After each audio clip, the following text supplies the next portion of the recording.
ఉన్నతమైన నామన కొందనములు. దేవా, మీ యొక్క ఉన్నతమైన కృపను పెడతండి. మమ్మల్ని కాచి కాపాడి సజీవ లెక్కలో ఉంచిన విధానాన్ని పెడతండి వందనములు. అయ్యా, మీ యొక్క ఉన్నతమైన కృపలో ఇప్పటి వరకు తండ్రి దేవా, మరి 7 కూడా తండ్రి నిలబడి క్రీస్తు తండ్రి శిలువలో పలికినటువంటి 7 మాటలు దేవా ఎంతో అద్భుతంగా తండ్రి వివరించి ఉన్నారు. యేసుక్రీస్తు ప్రభువారు తండ్రి వారి యొక్క జీవితంలో చివరి దినాన తండ్రి ఏం జరిగిందో దేవా తెలుసుకోవడానికి మేమందరం కూడా సిద్ధపడుచుండగా, మా అందరికీ కూడా సంయోచితమైన జ్ఞానమును పరిశుద్ధాత్మ దేవుని తండ్రి తోడుగా ఉంచుతారని, విని విడిచిపెట్టేవారుగా కాకుండా వాక్యానుసారంగా మా బ్రతుకులు మార్చుకోవడానికి దేవా కృప చూపిస్తారని తండ్రి కోరుచు ఈ యొక్క ప్రార్థన క్రీస్తునామను బట్టి అడిగి వేడుకుంటున్నాం పరమ తండ్రి, ఆమె. తండ్రి అయిన దేవునికి కృతజ్ఞతాస్తుతులు చెల్లిస్తూ మరి యొక్క ఆరాధనకు వచ్చినటువంటి ప్రతి ఒక్కరికి కూడా క్రీస్తు వారి పేరట వందనములండి. పరిశుద్ధ గ్రంథంలో నుండి కొన్ని విషయాలని మనం జాగ్రత్తగా పరిశీలన చేద్దాం.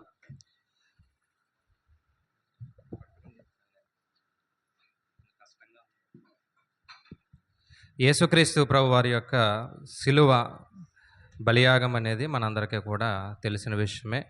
యేసుక్రీస్తు వారి యొక్క పుట్టుక గురించి చాలా విషయాలు మనం ఆలోచిస్తాం. అలాగే ఆయన బ్రతికినటువంటి జీవితకాలంలో ఆయన చేసినటువంటి అద్భుతాలు కూడా చాలా మనం ఆలోచన చేస్తూ ఉంటాం. శిలువ గురించి కూడా చాలా విషయాలు మనం నేర్చుకుంటాం.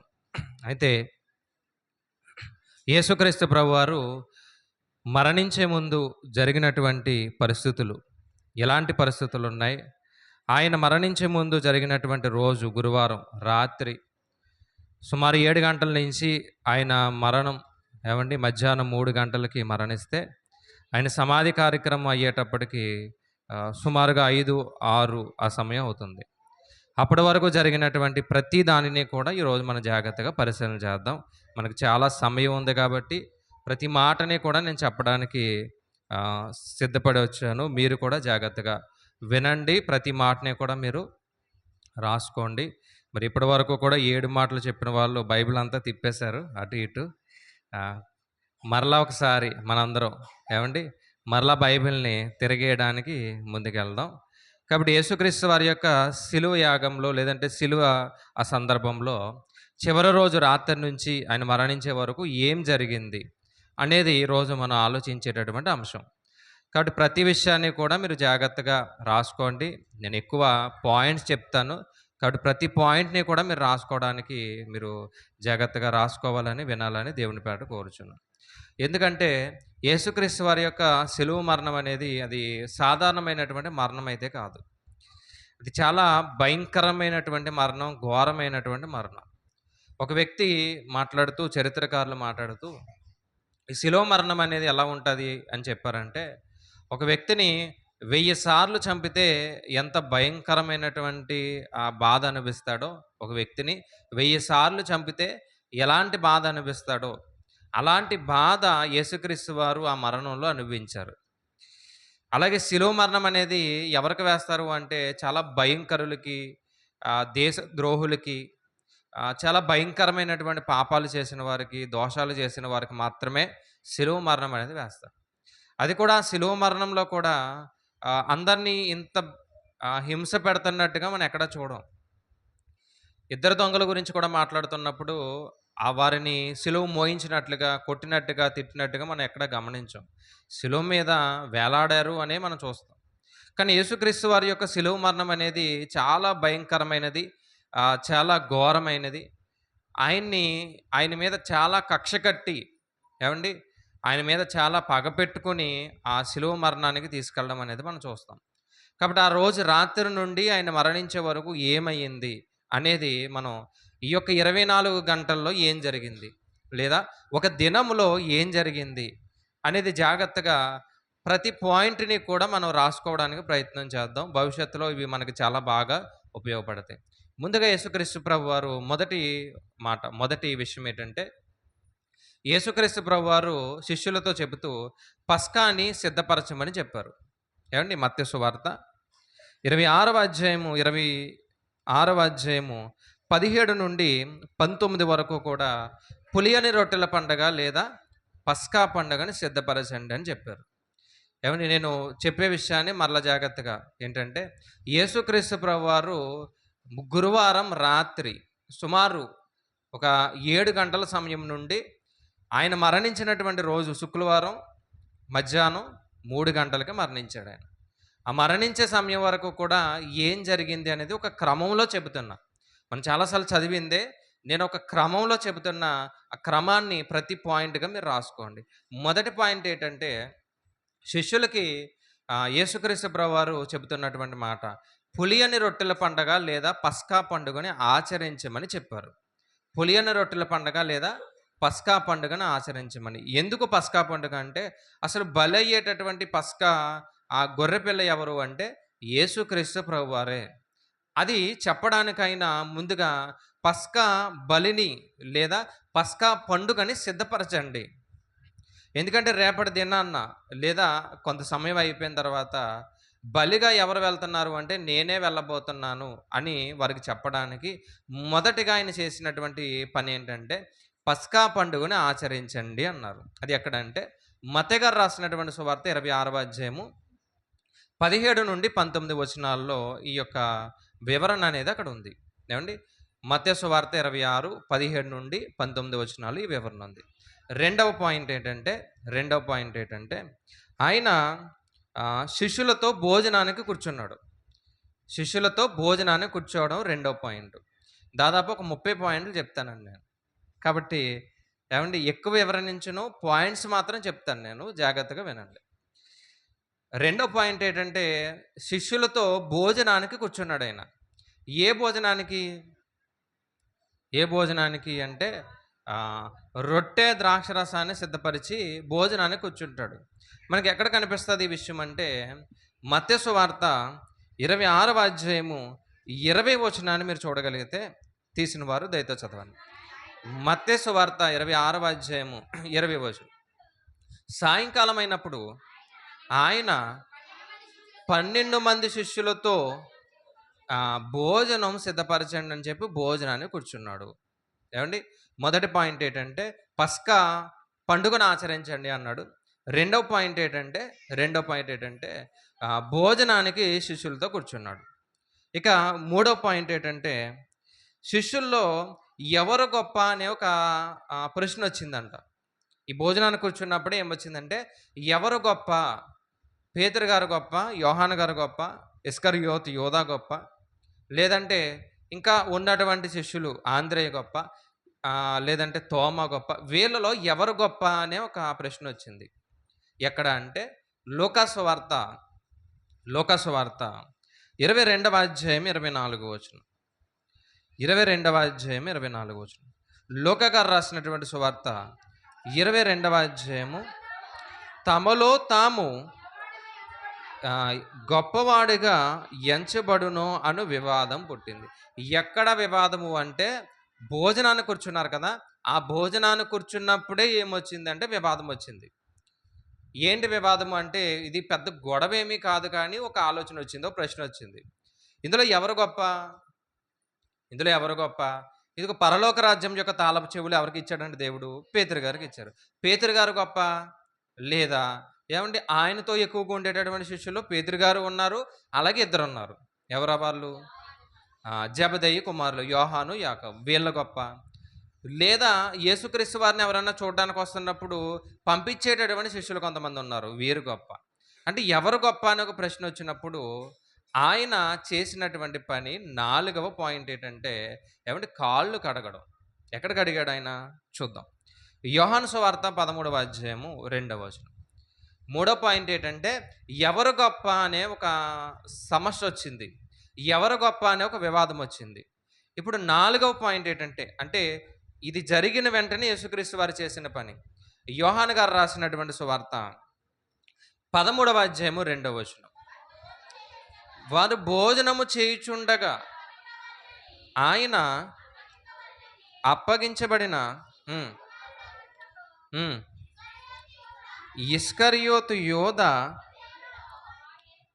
హృదయములో అపవాది ఇంతకు ముందు ఆలోచన పుట్టించి ఉండను కనుక తండ్రి తన చేతికి సమస్తము అప్పగించిననియు తాను దేవుని యొద్ద నుండి బయలుదేరి వచ్చిననియు దేవుని యొద్దకు వెళ్ళవలసి ఉన్నదని యేసు ఎరిగి భోజన పంక్తిలో మనం మాట్లాడుకున్నాం కదా! ఆయన ఎక్కడ కూర్చున్నారు ఇప్పుడు? భోజన పంక్తిలో కూర్చున్నారు. సమయం ఎంత అంటే సుమారు రాత్రి కాల సమయం 7 గంటల సమయం ఇది. ఏవండి 7 గంటలకు ప్రారంభమైనటువంటి సమయం. ఆ భోజన పంక్తిలో వారికొచ్చిన వివాదం ఏంటంటే ఎవరు గొప్ప అనే వివాదం వచ్చింది. ఎవరు గొప్ప అనే వివాదం వచ్చినప్పుడు ఆయన చెప్పడం కాదు కానీ చేసి చూపిస్తున్నాడు. ఏం చేశాడంట ఆయన? ఆయన తన పైనున్నటువంటి వస్త్రాన్ని తీసి పక్కన పెట్టి హ్మ్. 4వ వచనం. ఒక తువాలు తీసుకొని నడుము కట్టుకొనెను. అంతట పళ్ళెములో నీళ్లు పోసి శిష్యుల పాదములు కడుగుటకును తాను కట్టుకొని ఉన్న తువాలతో తుడుచుటకును మొదలుపెట్టెను. ఒక పళ్ళెం తీసుకున్నాడు ఆయన. ఆ పళ్ళెం తీసుకొని అందరి పాదాలు ఆ పళ్ళెంలో పెట్టి అందరి పాదాలు కూడా కడుగుతున్నాడు ఆయన. కారణం ఏంటంటే ఎవరు గొప్ప అంటే ఎవరు తగ్గించుకుని బ్రతుకుతారో వారే గొప్ప. ఎవరు సువార్త పరిచర్యలో మేము ఇంత చేశాము, అంత చేశామని చెప్పుకోకుండా ఏది చేసినా దేవుని కృపను బట్టే చేశాం. సమస్తము కూడా ఆయన మహిమను బట్టే చేశాం అని ఎవరైతే చెప్పుకుంటారో వారు మాత్రమే గొప్ప అని చెప్పడానికి, నా జీవితం ఎప్పుడూ తగ్గించుకునే ఉన్నానని చెప్పడానికి. ఏవండి అసలు శిష్యుల పాదాలు కడగడం ఏంటాయన? ఎవరైనా అసలా? ఆయన ఎవరు అంటే పేతురు గారు మాట్లాడతారు కదా! ఏమనంటే, "అయ్యా! నీవు నిజమైనటువంటి దేవుని కుమారుడివని నేను నమ్ముతున్నాను" అన్నాడు. ఇక్కడ మరొక విషయం ఏంటంటే, ఆయన అప్పగించేటటువంటి ఇస్కరియోతు యూదా పాదాలు కూడా ఎవరు కడిగారు? అక్కడ అతని పాదాలు విడిచిపెట్టాడని రాయలేదు. అతని పాదాలు కూడా కడిగాడు. అంటే ఎంత తగ్గించుకుని బ్రతికాడు యేసుక్రీస్తు ప్రభువారు అనేది మనకి ఈ యొక్క పాఠంలో మనకు చాలా బాగా అర్థమవుతుంది. ఎందుకంటే ఆయన ఎవరు అండి? దేవుని కుమారుడు కదండీ! ఆయన లేకుండా ఏది కలగలేదు. అలాంటి మహిమలోకాన్ని విడిచిపెట్టి రావడమే కాదు, మనుషుల మధ్య బ్రతకడమే కాదు, ఆయన అందరి పాదాలు కడగడానికి సిద్ధపడ్డాడు. ఆయన అప్పగించేటటువంటి ఇస్కరియోతు యూదా పాదాలు కూడా కడిగాడు. ఇది ఎన్నో పాయింట్ అండి? 4. అయితే అక్కడ జరిగినటువంటి మరొక విషయం ఏంటంటే, పేతురు గారు అంటారు, "అయ్యా! నీవు మా పాదాలు కడగడం ఏంటి? నీవు మా పాదాలు కడగడం ఏంటి? కుదరదయ్యా, నేను ఒప్పుకోనంటాడు ఆయన. కడిగించుకోడు. ఒప్పుకోనయ్యా అంటాడు." అప్పుడు పేతురు గారు అంటారు, క్షమించండి, యేసుక్రీస్తు ప్రభువారు అంటారు, "ఇప్పుడు కనుక నేను పాదాలు కడుగుతున్నప్పుడు కడిగించుకోకపోతే నీకు నాకు పొత్తు లేదు" అంటాడు ఆయన. అంటే నీకు నాకు సంబంధం లేదు అంటే అప్పుడు పేతురు గారు మాట్లాడిన మాట ఏంటంటే, "అయితే పాదాలు కాదు ప్రభువా, మొత్తం ఒళ్ళంతా కడిగా" అంటాడు. ఏమంటే ఆ పేతురు చాలా మంచివాడు అని అన్న మాట కూడా చాలా మంచిది. నాకు నీకు సంబంధం లేదంటే పాదాలు కడిగితేనే ఏదో చిన్న సంబంధం అనుకుంటే, అయ్యా మొత్తం తలమించి మొత్తం అంతా కడిగే ప్రభువా అని చెప్పాడు. ఎన్నో పాయింట్ అంటే 4వ పాయింట్ మాట్లాడుకున్నాం. ఏంటంటే ఆయన తగ్గించుకొని కాళ్ళు కడిగాడు. అక్కడ జరిగిన మరొక సందర్భం ఏంటంటే పేతురు గారు మాట్లాడుతూ, "అయ్యా! నువ్వు పాదాలు కడగడం ఏంటయ్యా" అన్నాడు. "లేదు, నీకు నాకు సంబంధం ఉండాలంటే ఖచ్చితంగా నేను పాదాలు కడగాలి" అంటే, "మొత్తం అంతా కడిగే ప్రభువా" అన్నాడు. 5వ పాయింట్ ఏంటంటే ఇస్కరియోతు యూదా కూడా అక్కడే ఉన్నాడంట. చూద్దాం. ఏవండి మత్తయి సువార్త 26వ అధ్యాయం 21. ఎందుకంటే కొంత అచ్చట, కొంత ఇచ్చట. కాబట్టి 4 సువార్తలు మనం తిరగాలి. ఏమంటే 4 సువార్తలు ఇప్పుడు చదివాం కదా! వాక్య భాగాలు చదివాం. మత్తయి సువార్త చదివాం, మార్కు సువార్త చదివాం, లూకా చదివాం, యోహాను చదివాం. 4 సువార్తలు చదివాం. 4 సువార్తల్లో ఉన్న అంశాన్ని మనం మాట్లాడుకుంటున్నాం. 5వ పాయింట్ ఏంటంటే ఆయన్ని అప్పగించబోతున్నటువంటి ఇస్కరియోతు యూదా గురించి కూడా అక్కడే మాట్లాడాడు ఆయన. మత్తయి సువార్త 26వ అధ్యాయము 21వ వచనం. వారు భోజనము చేయుచుండగా ఆయన, "మీలో ఒకడు నన్ను అప్పగించడానికి ఉన్నాడు, ఇక్కడే ఉన్నాడు, ఎవరో కాదు." ఎవరు? ఇస్కరియోతు యూదా. ఎవరికి తెలుసు? ఏమండి యేసుక్రీస్తు వారికి తెలుసు. ఇంకో విషయం ఏంటంటే ఆయన డైరెక్ట్‌గా చెప్పేశాడు. అందరూ అంటున్నారు, "ప్రభువా నేనా? నేనా? నేనా?" అంటే అప్పుడు ఆయన అంటున్నాడు, "నువ్వు కాదు, నువ్వు కాదు." చివరికి మరి అడగకపోతే బాగోదు కదా! అడగాలి కదా! కాబట్టి ఇస్కరియోతు యూదా అన్నాడు ఏమనంటే, "ప్రభువా నేనా?" అంటే నీవన్నట్టే. అందరూ అడుగుతున్నారంట. పేతురు వచ్చి అడిగాడంట, "అయ్యా నేనా?" అంటే "కాదయ్యా" అన్నాడు. మరొక ఆయన వచ్చి అడిగాడంట, "అయ్యా నేనా?" అంటే, "కాదయ్యా" అన్నాడు. చివరికి అందరూ అడుగుతున్నారు కదా! ఇప్పుడు అడగకపోతే ఏమవుతది? బాగోదు. నన్నే అనుకుంటారు వీళ్ళందరూ అని అడిగేశాడు. కానీ ప్రభు ఎంత తెలివైనవాడంటే, "కాదయ్యా" అనలేదు. "నీవన్నట్టే" అన్నాడు. నీవు అనలేదు, ఇతనే అనలేదు. ఇతనే అప్పగిస్తాడు. ఇప్పటి వరకు చెప్పాను కదా మీకు, ఎవరో కాదు మనలో ఉన్నవాడే అనలేదు. ఒకటే మాటలో తేల్చేశాడు. "నీవన్నట్టే" అన్నాడు. అంటే అదే భోజన పంక్తిలో యేసుక్రీస్తు వారు కూర్చున్నప్పుడు ఎన్ని సందర్భాలు జరిగాయి అంటే, ఎవరు గొప్ప అనే వివాదం వచ్చింది. ఆ వివాదం గురించి ఆయన మాట్లాడుతూ తగ్గించుకున్నవాడే గొప్పవాడని పాదాలు కడిగాడు. ఏవండీ ఈ పాదాలు కడగడానికి మరొక ఉద్దేశ్యం ఏంటంటే, మీకు నాకు ఏముంది? ఒక సంబంధం ఉంది. ఆ సంబంధం గురించే పాదాలు కడిగాడు. అక్కడే ఆయన ప్రస్తావించినటువంటి మాట ఏంటంటే, నన్ను అప్పగించే వాడు కూడా ఎక్కడున్నాడంటే, మీ మధ్యలోనే ఉన్నాడు. అతనెవరో కాదు ఇస్కరియోతు యూదా. ఐదవ పాయింట్ మాట్లాడాం. ఆరవ పాయింట్ ఏవండీ అక్కడే జరిగిన మరొకటేటంటే, ఐదవదేటంటే అప్పగించబోతున్నటువంటి యోధా గురించి ప్రస్తావించడం. ఐదవదేటంటే అప్పగించబోతున్నటువంటి యోధా గురించి ప్రస్తావించడం. ఏవండీ ఆరో పాయింట్ ఏంటంటే, ప్రభు బల్ల పరిచర్య గురించి కూడా అక్కడే మాట్లాడాడాయన. మత్తయి సువార్త 26:26 అక్కడి నుంచి 30 వచనాలు. తెలుసు కదా! రాత్రి కూడా మనం చదువుకున్నాం. ఏంటి? వారు భోజనం చేస్తున్నప్పుడు యేసుక్రీస్తు వారు రొట్టె పట్టుకున్నారు. వీళ్ళు భోజనం అనుకుంటున్నారు. కానీ ఆయన అన్నాడు ఏమనంటే, "ఈ రొట్టె కాదయ్యా! ఈ రొట్టె ఏంటి? ఈ రొట్టె ఏంటంటే నా శరీరం. ఈ ద్రాక్షరసం కాదు. ఈ ద్రాక్షరసం ఏంటంటే నా రక్తము." ఏవండీ శిష్యులకి దేవుడు ముందుగానే తెలియపరిచేశాడు. ఎంత గొప్ప విషయాన్ని చెప్పాడు అంటే యేసుక్రీస్తు ప్రభువారండి శిష్యులకి ముందుగానే అన్నీ తెలియపరిచేశాడు. అయినా సరే వాళ్ళు ఎవరు అంటే అల్ప విశ్వాసులే. ఎందుకంటే ముందుకెళ్ళేటప్పటికి వారి గురించి చాలా విషయాలు మనం చదువుతాం. ముందుగానే ఇది రొట్టె కాదు, ఇది ఏంటి? నా శరీరం అన్నాడు. ఇది ద్రాక్షరసం కాదు, ఇది నా రక్తము. అంటే ప్రభువా నువ్వు ఏదో మాట్లాడుతున్నావు, మొత్తానికి నువ్వు రేపటి దినాన చనిపోవడానికి సిద్ధంగా ఉన్నావు. ఎవరికి అర్థం కావాలి? శిష్యులకు అర్థం అవ్వాలి. ప్రభువా నువ్వు ఎక్కడికి వెళ్ళకయ్యా, మిమ్మల్ని జాగ్రత్త మేము కాచి కాపాడతాం. ఇవేం మాట్లాడతలేదు వాళ్ళు. అందులో కూడా ఏవండి అల్ప విశ్వాసులుగా మారిపోయారంట. కానీ తర్వాత చాలా గొప్ప విశ్వాసులయ్యారు. కానీ ఆ సందర్భంలో మాత్రం అల్ప విశ్వాసులుగా కనిపిస్తున్నారు. అంటే ప్రభువు బల్ల పరిచర్య గురించి కూడా ఎప్పుడు చెప్పారు యేసుక్రీస్తు వారంటే, ఆయన సిలువకెక్కే ముందు రాత్రి కాల సమయంలో చెప్పాడు. అదే ప్రతి నెలలో మొదటి వారం మనం తీసుకుంటున్నటువంటి పరిచర్య. ఏంటా పరిచర్య? ప్రభువు బల్ల పరిచర్య. దాన్ని యేసుక్రీస్తు వారు ఇది క్రొత్త నిబంధన, ఇదొక ఆజ్ఞ, ఇది ఖచ్చితంగా చెయ్యాలి, ఇది చెయ్యని వాడు నా సంబంధి కాదు అని ఖచ్చితంగా చెప్పాడు ఆయన. ఎప్పుడు చెప్పాడు ఆయన? గురువారం రాత్రి చెప్పాడు. సమయం ఎంత అంటే ఏమండి సుమారుగా మనం 7 అనుకున్నాం కదా! సుమారుగా ఈ సమయం ఎంత అయిందంటే 10 అవ్వచ్చు. 7 గంటల నుంచి ప్రారంభిస్తే సుమారుగా ఒక 10. ఈ వివాదం అంతా అయ్యింది. కాళ్ళు కడిగాడు ఆయన, తగ్గించుకొని బ్రతికాడు. ఇస్కరియోతు యోధా గురించి మాట్లాడాడు. ఆరో పాయింట్ ఏంటి? ప్రభు బల్ల పరిచర్య దాని యొక్క ప్రాముఖ్యత గురించి కూడా అక్కడే చెప్పాడు. ప్రభు బల్ల పరిచర్య దాని యొక్క ప్రాముఖ్యత గురించి కూడా ఎక్కడ చెప్పారు? అక్కడే చెప్పారు. అది అయిపోయిన తర్వాత ఏం జరిగింది అంటే, యేసుక్రీస్తు ప్రభువారు శిష్యులకు కొత్త ఆజ్ఞ ఇచ్చాడు. ఇది మనం ఎక్కడ చదువుతామంటే యోహాను సువార్త 13:34. ఏవండి పరిచర్య అవ్వగానే యేసుక్రీస్తు వారు వెళ్ళిపోలేదు. మధ్యలో మరొక విషయం కూడా జరిగింది. ఏంటదంటే ఒక కొత్త ఆజ్ఞ ఇచ్చాడు యేసుక్రీస్తు ప్రభువారు. నేను మాట్లాడేది 7వ పాయింట్. యోహాను సువార్త 13:34 మీరు ఒకరినొకడు ప్రేమించుకోండి అనే కొత్త ఆజ్ఞ ఇస్తున్నాను. ప్రభు బల్ల పరిచర్య అని ఆజ్ఞ ఇచ్చాడు. రెండవది ఒకరినొకడు ప్రేమించుకోండి అంటే నిన్ను వలె నీ పొరుగు వాడిని ప్రేమించండి అనే ఆజ్ఞ మరలా చెబుతున్నాడు ఆయన. ఇది ఎలా కనిపించిందంటే ఒక కొత్త ఆజ్ఞగా ఉందంట.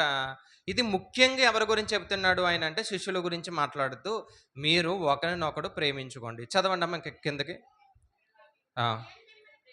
నేను మిమ్మల్ని ప్రేమించినట్టుగానే నేను ఎలా ప్రేమించాను మిమ్మల్ని? ఏ కల్మషం లేకుండా, ఏ ద్వేషము లేకుండా మిమ్మల్ని పరిపూర్ణంగా ప్రేమించాను. అసలు నా మనసులో మీ గురించి ఎటువంటి చెడు ఆలోచన లేదు. మీరు కూడా ఒకరినొకడు ప్రేమించుకోండి. ఎలా ప్రేమించుకోవాలి?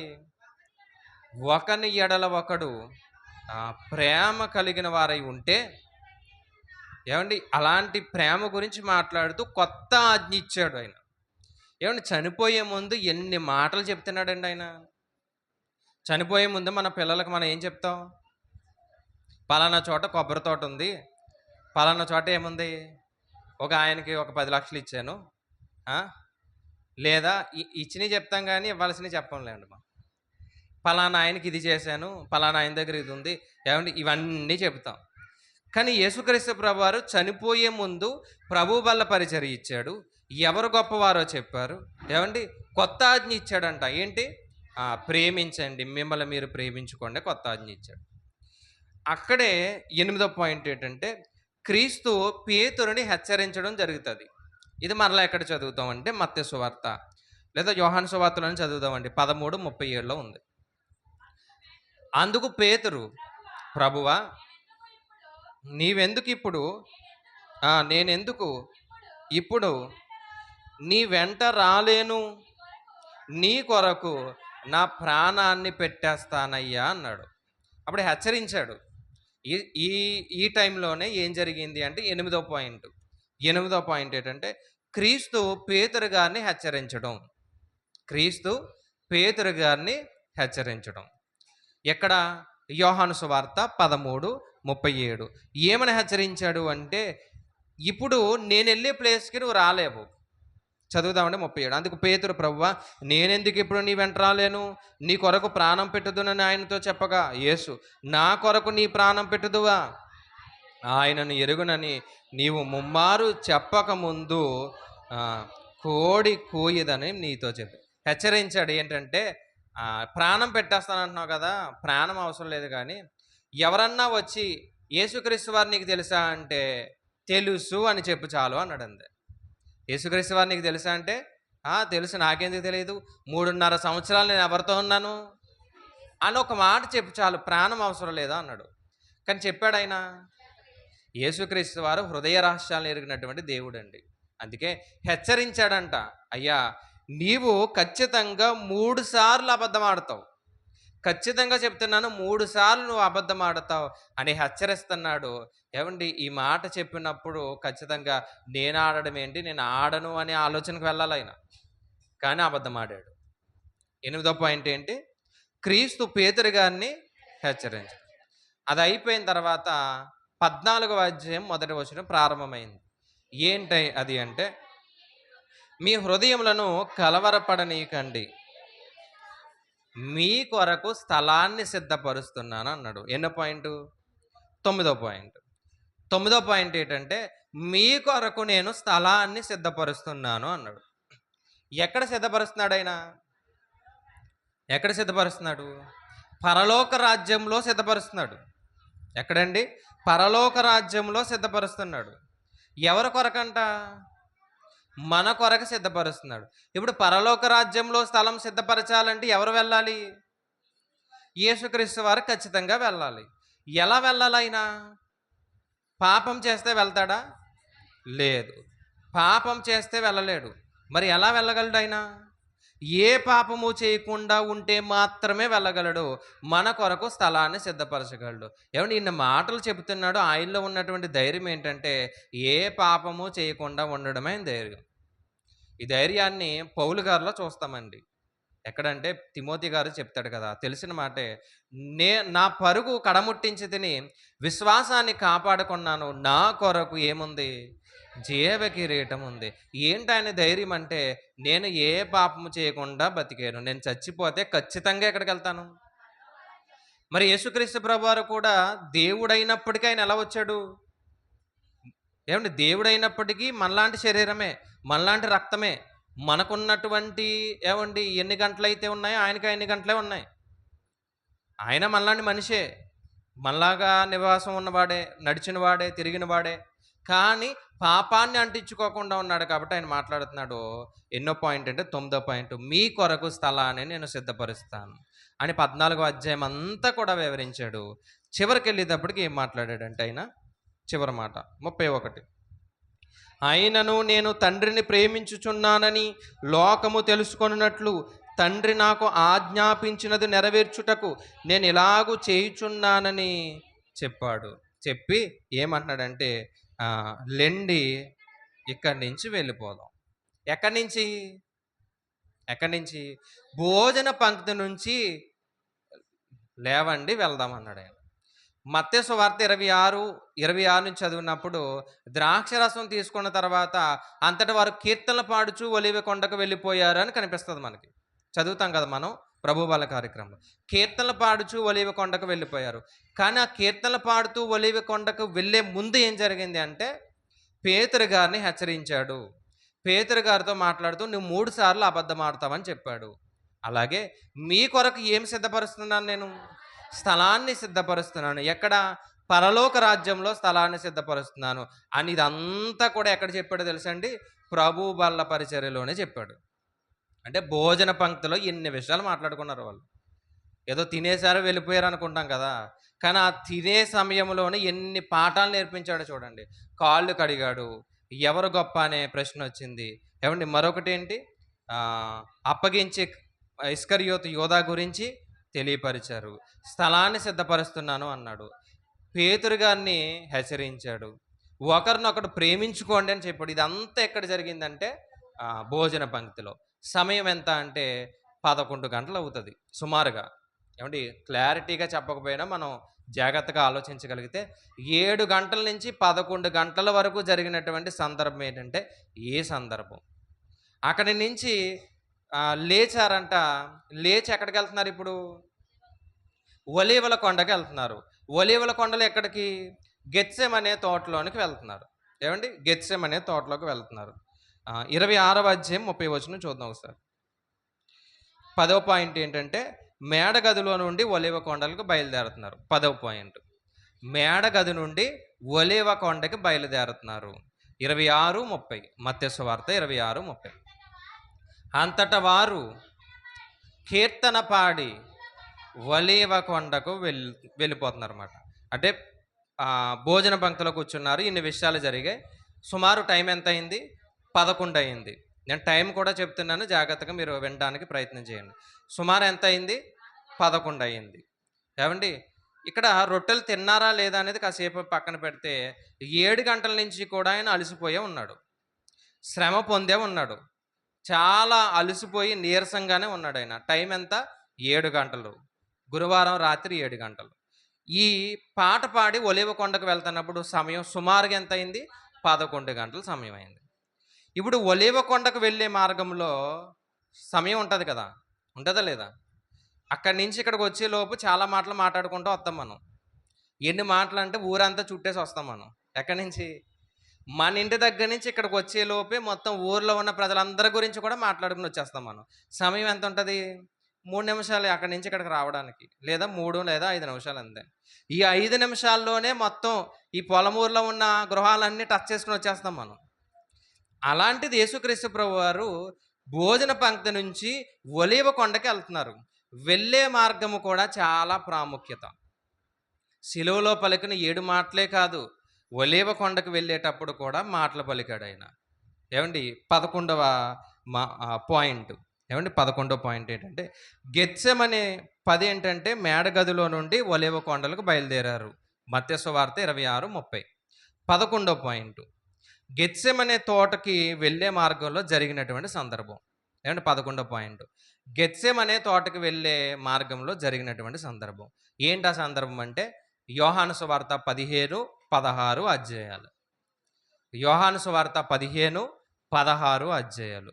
మరి మధ్యలో కూడా టైం ఉంది కదా, రేపటి దినాన్ని ఆయన చనిపోతాడు కదా, మరి ఎంత చెప్పాలో అంత చెప్పేయాలి కదా. ఎవరికి? శిష్యులకే కాదు, మనకు కూడా ఎంత చెప్పాలో అంత చెప్పేయాలి. యోహాను సువార్త 15వ అధ్యాయము 16వ అధ్యాయము కూడానండి. 15వ అధ్యాయం చదువుదాం, మొదటి వచనం. నేను నిజమైన ద్రాక్షావల్లిని, నా తండ్రి వ్యవసాయకుడు. ఇది ఎక్కడ చెప్తున్నాడు తెలుసండి? మార్గం మధ్యలో చెప్తున్నాడు ఆయన. ఏ మార్గం? గెత్సెమనే తోటకు వెళ్ళే మార్గం మధ్యలో ఆయన నేర్పించిన పాఠమే, నేను నిజమైన ద్రాక్షవల్లిని, నా తండ్రి వ్యవసాయకుడు, నాలో ఫలింపని తీగ ఆయనలో నుండి బయట పరవేయబడు. ఏంటి ఆ మధ్య సమయం కూడా ప్రాముఖ్యమేనా అంటే, ఆ మధ్యలో ఉన్నటువంటి సమయం కూడా చాలా ప్రాముఖ్యమే. మరి ఆ మధ్యలో కూడా పాఠాన్ని నేర్పించాలా? అవును. ఆ మధ్యలో కూడా పాఠాన్ని నేర్పించాలి. ఏ పాఠం నేర్పించాడాయన? 15వ అధ్యాయం అంతా కూడా ఒక పాఠమే. ఏంటా ఉపమానం అంటే, నిజమైన ద్రాక్షావల్లి. మనం చాలా సార్లు మాట్లాడుకుంటాం ఈ అంశం గురించి. నిజమైన ద్రాక్షావల్లి అనే అంశం. ఆయనలో ఫలించిన ప్రతి తీగ కూడా బయట పారవేయబడతది. బయటికెళ్ళిందంటే అగ్నిలో పాడవేయబడినట్టే. అందుకే నాలో ఫలించండి అని చివరి దినాన్న, చివరి రోజు, చివరి గడియలో చెప్తున్నాడాయన. అలాగే 16వ అధ్యాయము కూడా, మీరు అభ్యంతర పడకుండవలెనని ఈ మాటలు చెప్పుచున్నాను. అంటే అభ్యంతరాల గురించి, ద్రాక్షవల్లి గురించి ఎప్పుడు చెప్పాడాయన? ఎప్పుడు చెప్పాడు? గెత్సెమనే తోటకు వెళ్ళే మార్గంలో ఆయన చెప్పినటువంటి ఒక ముఖ్యమైన పాఠం. ఏం పాఠం? నిజమైన ద్రాక్షవల్లి, 2 అభ్యంతరాలు. ఈ 2 కూడా వివరించాడండి మార్గం మధ్యలో. మరి వారు విన్నాలో లేదంటే విడిచిపెట్టేసారో తెలీదు కానీ, అదైతే మనకి గ్రంథస్థం చేసి దేవుడు ఎక్కడిచ్చాడు? ఎక్కడిచ్చాడు? బైబిల్‌లో ఇచ్చాడు. ఏవండీ ప్రతి పాఠాన్ని మనం జాగ్రత్తగా నేర్చుకోవాలనే పరిశుద్ధాత్మ దేవుడి సహాయం ద్వారా మనకి ఈరోజు బైబిల్ అనేది మన ముందుకొచ్చింది. ఏవండీ ఇప్పుడు గెత్సెమనే తోటలో ఈ 2 చెప్పాడాయన. చెప్పిన తర్వాత ఎక్కడికెళ్ళిపోయాడాయన? గెత్సెమనే తోటలోనికి వెళ్ళిపోయాడు. ఎన్నో పాయింట్ అంటే 12వ పాయింట్. ఇప్పుడు గెత్సెమనే తోటలోకి వెళ్ళిన తర్వాత ఆయన ప్రార్థన చేస్తున్నాడు. తెలుసు కదా! గెత్సెమనే తోటలో ఆయన ప్రార్థన చేశాడు.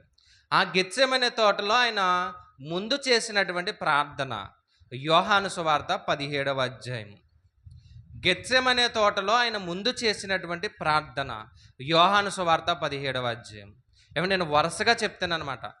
సో 7 గంటల నుంచి ఆయన చనిపోయిన 5 గంటల వరకు ఏం జరిగింది అనేది ఒక వరుస క్రమంలో చెప్తున్నాను. కొంచెం అర్థం చేసుకోవడం కష్టమే. అయినా సరే మీరు ఏం చేయాలి? అర్థం చేసుకోండి. ఏమండి? యోహాను సువార్త 17వ అధ్యాయం ఆయన చేసిన ప్రార్థన. ఎవరి గురించి చేశాడా ప్రార్థన? శిష్యుల గురించి చేశాడా ప్రార్థన. ఎవరి గురించి? గెత్సెమనే తోటలో ఆయన ప్రార్థన చేశాడు అంటే, అయ్యా నా గిన్నె తీసేయి అన్నాడు కదా! ఎప్పుడూ అదే చదువుతాం కానీ, గెత్సెమనే తోటలో ఆయన ప్రారంభం ఆయన గురించి ఆయన చేసుకోలేదు. ఎవరి గురించి చేశాడు? శిష్యుల గురించి చేశాడు. ఒక మాట చదువుదాం. యోహాను సువార్త 17వ అధ్యాయం 3వ వచనంలో, అద్వితీయ సత్యదేవుడైన నిన్నును నీవు పంపిన యేసుక్రీస్తును ఎరుగటయే నిత్యజీవం. చేయుటకు నీవు నాకు ఇచ్చిన పనిని నేను సంపూర్ణంగా నెరవేర్చి భూమి మీద నిన్ను మహిమపరిచితిని. తండ్రి, లోకము పుట్టక మునుపు నీ యొద్ద నాకు ఏ మహిమై ఉన్నదో ఆ మహిమయే నన్ను మహిమపరచు అని చెప్పి, ఇది శిష్యుల గురించి అని చెప్పడానికి 9వ వచనం, నేను వారి కొరకు ప్రార్థన చేయుచున్నాను అన్నాడు. చూడండి, నేను ఎవరి కొరకు? యోహాను సువార్త 17:9వ వచనంలో నేను వారి కొరకు ప్రార్థన చేయుచున్నాను. ప్రభువా, శిష్యుల గురించి చేస్తున్నాడంట. నేను వెళ్ళిపోయిన తర్వాత వాళ్ళు ఏమైపోతారో, నేను వెళ్ళిపోయిన తర్వాత సర్వసృష్టికి వెళ్ళి సువార్త ప్రకటించమన్నాను. మరి వారు ప్రకటించాలంటే పరిశుద్ధాత్మ దేవుడు సాయం కావాలి. పరిశుద్ధాత్మ దేవుడు సాయం కావాలంటే నేనేం చేయాలి? ప్రార్థన చేయాలి. శిష్యులందరి గురించి ప్రార్థన చేశాడండి. ఎంతసేపు ఏడ్చాడో తెలియదు కానీ మహానుభావుడు చాలాసేపు ఏడ్చాడు ఆయన. ప్రార్థన అయిపోయింది, ముగించాడు, వచ్చాడు. వచ్చి చూడగానే పడుకుని ఉన్నారంట. ఎవరు? శిష్యులు పడుకుని ఉన్నారు. కానీ అసలు ఈయన ఎవరి గురించి చేశాడు? చూడండి, మనం కూడా కొంతమంది గురించి ప్రార్థన చేద్దాము. ఎందుకు వారి గురించి ప్రార్థన చేసుకుంటారో లేదో తెలియదు కానీ, అసలు వారికి దేవుడి మీద నమ్మకం ఉంటుందో లేదో తెలియదు కానీ, మనం మాత్రం ఏం చేద్దాం? మనం చెయ్యాలి ఖచ్చితంగా, అది మన బాధ్యత. కానీ శిష్యులు పడుకుని ఉన్నారంటే ఒక కారణం ఉంది. సమయం ఎంత అయింది? సుమారు అర్ధరాత్రి 12 గంటలకి. ఎవరు చేస్తారు ప్రార్థన చెప్పండి? ఎవరు చేస్తారు? మీరు మెలకువగా ఉండాలని నేను వెళ్ళి ప్రార్థన చేసుకుని వస్తాను అన్నాడు. 12 గంటలకు నేను ఆ మాట అంటాను. ఎంతమంది మెలకువగా ఉంటారు? బయటకు అలా మెలకువగా ఉండని నేను లోపలికి వెళ్ళి ప్రార్థన చేసుకుని వస్తాను అంటే, ప్రార్థన చేసుకుంటున్నాడు కాబట్టి ఈయనకి నిద్ర రాలేదనుకోవచ్చు. బయట కూర్చున్న వారికి ఏమొస్తుంది? అంతే కదండి. వాక్యం చెప్తున్నాం కాబట్టి మాకు నిద్ర రాదు. కూర్చుని వింటాను మీకు ఆ! ఇప్పటికే సమయం ఎంత అవుతుంది? చాలా అవుతుంది. ఎప్పటినుంచో కూర్చున్నాం మనం. నిజానికి ఈరోజు గొప్ప విషయం ఏంటంటేనండి, ఎవరికైతే ఏ బాధ్యత ఇచ్చామో ఆ బాధ్యత అందరూ చేశారు. నేను వేరొకరు రండి అని అనలేదు ఈరోజు. అందరూ సమయానికొచ్చేసారండి. నేను 9 గంటలకొచ్చి ప్రారంభించేసాను. ఆ సమయానికి అందరూ పరిగెత్తుకొనొచ్చి ప్రార్థనలు చేశారు. అంటే మన బాధ్యత మనం నెరవేర్చాలి అనేది క్రీస్తు మనకు నేర్పిస్తున్నాడు. ఆయన వెళ్ళిపోయేటప్పుడు కూడా ఏం చేశాడంటే శిష్యుల గురించి ప్రార్థన చేశాడు. ఇది ఎన్నో పాయింటు? 12. 13 పాయింట్‌కెళ్దాం. ఏవండి? మత్తయి సువార్త 26వ అధ్యాయము 26-46 వచనాల్లో ఆయన తన గురించి తాను ప్రార్థన చేసుకుంటున్నాడు. మత్తయి సువార్త 26, 36-46 వచనాల్లో ఆయన తన గురించి తాను ప్రార్థన చేసుకుంటున్నాడు. ఏమని ప్రార్థన చేశాడు? మనకు తెలిసిన మాట ఏమనంటే, ప్రభువా ఈ గిన్నె నా దగ్గర నుంచి తొలగించు అన్నాడు. ఏవండి? ఆయన శిలువ మరణాన్ని తొలగించు అనలేదు. ఒక చోట గిన్నె అని రాయబడ్డది. ఒక చోట ఈ గడియ అని రాయబడ్డది. అంటే ఈ టైం అని రాశారక్కడ. ఏవండి? ఆయన చేసినటువంటి ప్రార్థన ఎంత ప్రాముఖ్యమైనదంటే, నిజానికి శరీరాన్ని జయించాడాయన. లోకాశలు జయించాడాయన. లోక తలంపులన్నిటిని కూడా జయించాడాయన. ఎలాంటి శ్రమొచ్చినా జయించుకుంటూ ముందుకొచ్చాడు. ఏవండి? మన శత్రువు ఎవరు అంటే మన శరీరమే మన శత్రువు. మన శరీరాన్ని జయిస్తే చాలండి మన పరలోకం చేరుకుంటాం. అలాంటి శరీరాన్ని 33 సంవత్సరాలు జయించుకొనొచ్చాడు. చివరి రోజు ఒకవేళ నా శరీరం నన్ను జయిస్తాదేమో అని శరీరాన్ని నలగొట్టుకోవడానికి ప్రయత్నం చేస్తున్నాడు. అసలు సిలువేయడానికే కదా ఆయనొచ్చాడు. సిలువ మీద మరణించడానికే కదా వచ్చాడు. మరి అలాంటి ఆయన సిలువ ఎక్కనని ఎందుకంటాడు? ఒకవేళ ఈ సమయంలో కనుక అయ్యా నేను నా శరీరాన్ని జయించలేకపోతే నేనేమైపోతానని ఏవండి ఆయన చేసినటువంటి ప్రార్థనండి. లూకా సువార్త 22:44 కూడా ఒక మాట ఉంది, చూద్దాం ఒకసారి. లూకా సువార్త 22:44 ఆయన వేదన పడి మరింత ఆతురగా ప్రార్థన చేయగా ఆయన చెమట నేలపడుచున్న గొప్ప రక్త బిందువు వలె. అంటే ఉదయానికి ఆయన శిలువ మీదకి వెళ్ళిపోతాడు. ఆ శిలువ మీద కూడా భయంకరమైనటువంటి మరణం. ఆయన కొడతారు, హేళన చేస్తారు, తిడతారు అనే విషయాలన్నీ ఆయనకి జ్ఞాపకం వస్తున్నాయి. ఏమంటే ఎంత బీపీ పెరిగిపోయి ఉంటుంది ఆయనకి? ఒకసారి ఆలోచించండి. రక్తము లోపల అంటే కోపం కాదు ఇది, మరిగిపోయి ఆ రేపటి దినాన్ని ఏంటి నా పరిస్థితి? చూడండి, ఎవరికైనా హాస్పిటల్‌లో పెట్టారండి, ఐసీయూలో పెట్టారు. రేపటి దినాన ఆపరేషన్ చేస్తేనే బ్రతుకుతారన్నారండి అని ఆ వార్త మనకు వినిపించిందనుకోండి, రాత్రి నిద్రపోతాం మనం? ఎలా ఉంటది మన పరిస్థితి? ఇంట్లో వాళ్ళే కాదండి, తెలిసినప్పటి నుంచి కూడా మనకి వెంటనే బీపీ డౌన్ అయిపోతది. లేదంటే ఎక్కువైపోతది. కళ్ళు తిరిగి పడిపోతాం. దాన్ని ఏమన్నామంటే, ఇదిగో యేసుక్రీస్తు వారు మాట్లాడుతున్నారు ఏమనంటే, ఆయన ప్రార్థన చేసినప్పుడంట ఆయన చెమట ఎలా అయిపోయిందంట? అంటే ఆయన రక్తమంతా కూడా ఎలా అయిపోయిందంటే, రేపటి దినాన నా పరిస్థితి ఏంటి? నా శిలువ బలి, నేను శిలువ మీద చనిపోవడానికి సిద్ధంగా ఉంటున్నాను కదా! నన్ను కొడతారు, తిడతారు, హేళన చేస్తారు. అయినా సరే నేను పడాలి. నేను ఎందుకు పడాలి అంటే, నేను శిలువ మీదకి వెళ్తేనే నా ప్రజలకి ఏమొస్తది? రక్షణ. ఇవన్నీ జ్ఞాపకం చేసుకుంటూ ఏడుస్తూ ప్రార్థన చేశాడండి. కన్నీటి ప్రార్థన. అదే గెత్సెమనే తోటలో క్రీస్తు చేసిన చివరి ప్రార్థన ఆ ప్రార్థన. మొదటిగా ఎవరి గురించి చేశాడు అంటే శిష్యుల గురించి. రెండవది ఏమంటే తన గురించి అనడం కంటే మన గురించే చేశాడాయన. ఆయన గురించి ఆయన చేశాడు అనడం కంటే, నా ప్రజలను పరిపాలించడానికి, నా ప్రజలను రక్షించడానికి నేను సిలువ దగ్గరికి వెళ్ళాలి ప్రభువా! ఆ శక్తి నాకు సరిపోవట్లేదేమో, శక్తినివ్వు ప్రభువా అని మోకరించి ప్రార్థన చేశాడంటండి. ఇది ఎన్నో పాయింటు? 13 పాయింట్. క్రీస్తు చేసిన ప్రార్థన. ఎంత టైం చేశాడు అంటే 12 గంటల సమయానికి గెత్సెమనే తోటకొస్తే ఏవండి సుమారు టైం 3 అవుతదండి. సుమారుగా టైం 3 అవుతది. అంటే 3 గంటల వరకు ఆయన ప్రార్థన చేస్తానే ఉన్నాడా అంటే ప్రార్థన చేస్తానే ఉన్నాడు. మళ్ళా ఫ్యాన్లు ఉన్నాయో లేదో తెలీదు. అక్కడ ప్రార్థన చేసే చోట అన్ని సౌకర్యాలు ఉన్నాయో లేదో తెలీదు. మోకరించి ప్రార్థన చేస్తానే ఉన్నాడాయన. ఆయన సమయం వచ్చే వరకు కూడా ప్రార్థన చేస్తానే ఉన్నాడు. చివరగా చెమట కూడా ఏమైందంటే ఇంకా రక్తపు బిందువు వలె, అంటే మొత్తం ఆ బీపీ అనేది కూడా డౌన్ అయిపోయింది ఆయనకి.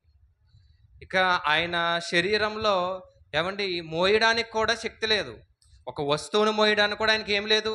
శక్తి లేనంతగా బలహీనుడైపోయాడు. అలా బలహీనుడైపోయాడు. ప్రార్థన ముగించాడు. సమయం సుమారు 2:30, 3 అవుతది. అప్పుడొచ్చాడండి 14 పాయింట్. ఇస్కరియోతు యోధా వచ్చాడు. మత్తయి సువార్త 26వ అధ్యాయం 47వ వచనం. 14 పాయింట్ ఏంటంటే, యేసును యోధా వచ్చి ముద్దు పెట్టుకోవడం. 14 పాయింట్ ఏంటి? ఇస్కరియోతు యోధా యేసుక్రీస్తు వారి దగ్గరికి వచ్చి ముద్దు పెట్టుకోవడం. మత్తయి సువార్త 26:47వ వచనం. ఒకసారి చదవండి. ఆయన ఇంకను మాట్లాడుచుండగా ప్రార్థన చేశాడు. ఆయన ప్రార్థన అయిపోయిన తర్వాత శిష్యుల దగ్గరకు వచ్చి మాట్లాడుతున్నాడు. కనీసం ఒక గడి అయినా మెలకువగా ఉండలేరా అని హెచ్చరిస్తున్నాడు. అలా మాట్లాడుతున్నప్పుడు అక్కడ ఉన్నటువంటి శిష్యులు కేవలం ముగ్గురు మాత్రమే. అందులో ఎవరు? పేతురు గారు, యోహాను గారు, యాకోబు గారు. మరి మిగిలిన వారు ఏమైపోయారు? మిగిలిన వారు రాలేదు. ఎక్కడికి వెళ్ళిపోయారో తెలియదు. కానీ ఇస్కరియోతు యోధా మాత్రం అర్ధరాత్రి కూడా అతని పనిలో అతను ఉన్నాడు. ఏంటి అతని పని అంటే, క్రీస్తుని అప్పగించే పని. క్రీస్తుని అప్పగించే పని. వచ్చాడంటండి, ముద్దు పెట్టుకున్నాడు. ముద్దు పెట్టుకోగానే వాళ్ళకి అర్థమైపోయింది ఎవరు యేసుక్రీస్తు వారు, ఈయనే. 15వ పాయింట్ ఏంటంటే, యేసుక్రీస్తు వారిని పట్టుకున్నారు. పట్టుకొని ఎక్కడ తీసుకెళ్లారంటే అన్నా దగ్గరికి తీసుకెళ్లారు. 15వ పాయింట్ ఏంటంటే, అన్నా అనే ఒక ఆయన దగ్గర తీసుకెళ్లారు. యోహాను సువార్త 18వ అధ్యాయము 13 నుండి 14 వచనాలు. 13, 14 వచనాలు. యోహాను గారు రాసినటువంటి సువార్త 18వ అధ్యాయము 13, 14 వచనాలు. ప్రధాన యాజకుడైన కయ్యప్పకు మామ అయిన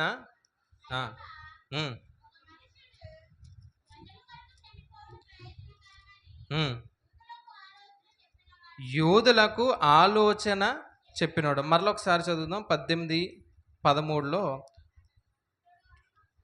చదవండి. 12 కూడా చూద్దాం. అక్కడ అన్న అనే పేరు ఉంటుంది. అంతటి సైనికులు సహస్రాధిపతియు యూదుల బంటోతులు యేసును పట్టుకొని ముద్దు పెట్టుకున్నాడు ఇస్కరియోతు యోధా. 15వ పాయింట్ ఏంటంటే, ఆయన పట్టుకొని ఎక్కడ తీసుకెళ్లారు? అన్నా దగ్గరికి తీసుకొని పోయేరి. ఎవరి దగ్గరికి అంట? అన్నా దగ్గరికి తీసుకెళ్లారు. సమయం సుమారు 3 గంటలు అయింది. తెల్లవారుజామున 3 గంటలు అయింది. బయట ఎవరో డప్పు కొడుతున్నారు చూడండి, కొంచెం తీయండి. సమయం ఎంత అయింది? 3 గంటలు అయింది. 7 గంటల నుంచి 3 గంటల వరకు ఆయన చేసినటువంటి పరిచర్య చూడండి. ఆయన అలసిపోతున్నటువంటి సందర్భాలు చూడండి. రేపటి దినాన్ని నేను చనిపోతాను కదా, నేను ప్రశాంతంగా పడుకోవాలి అనుకోలేదు. శిష్యులకి ఎంత నేర్పించాలో అంత నేర్పించాడు. ఏం చెయ్యాలో అది చేశాడు. కాళ్ళు కడిగాడు, ఆయన తువాలతో తుడిచాడు, కన్నీటి ప్రార్థన చేశాడంట. ఆ కన్నీటి ప్రార్థన కూడా ఎలా అయిపోయిందంటే, చెమటే రక్తంగా మారిపోయింది. అలిసిపోయి ఉన్నాడండి. విశ్రాంతి లేనటువంటి ఒక యాజకుడుగా కనిపిస్తున్నాడండి. అలిసిపోయి ఉన్నాడు. ఇస్కరియోతు యోధా వచ్చాడు, ముద్దు పెట్టుకున్నాడు. ఎక్కడ తీసుకెళ్లారు? అన్నా దగ్గర తీసుకెళ్లారు. సరే, ఉదయం చూద్దాంలే, ఉదయం విచారణ చేద్దాంలే, ఇప్పుడు ఎందుకులే, ఆయన్ని ఎక్కడో చోట పడుకోబెట్టండి, లేదంటే చెరసాల్లో వేయండి, జైల్లో పెట్టండి అనే కనీస జ్ఞానం కూడా ఎవరికి లేదంటే అన్నాకు లేదు. కనీస జ్ఞానం కూడా లేదండి. సమయం 3 గంటలు అవుతుంది. అర్ధరాత్రి వేళ అలసిపోయి ఉంటారు కదా, మనం ఏం చెయ్యాలి, ఇప్పుడు ఎందుకులే, ఆయన తిన్నాడో లేదో. ఈ జైలుకి ఎవరన్నా దొంగలు వచ్చినా, అంటే దొంగలు పట్టుకెళ్ళినా, ఆ నరహంతలు తీసుకెళ్ళినా తినడానికి ఏం పెడతారు? ఖచ్చితంగా పెడతారండి.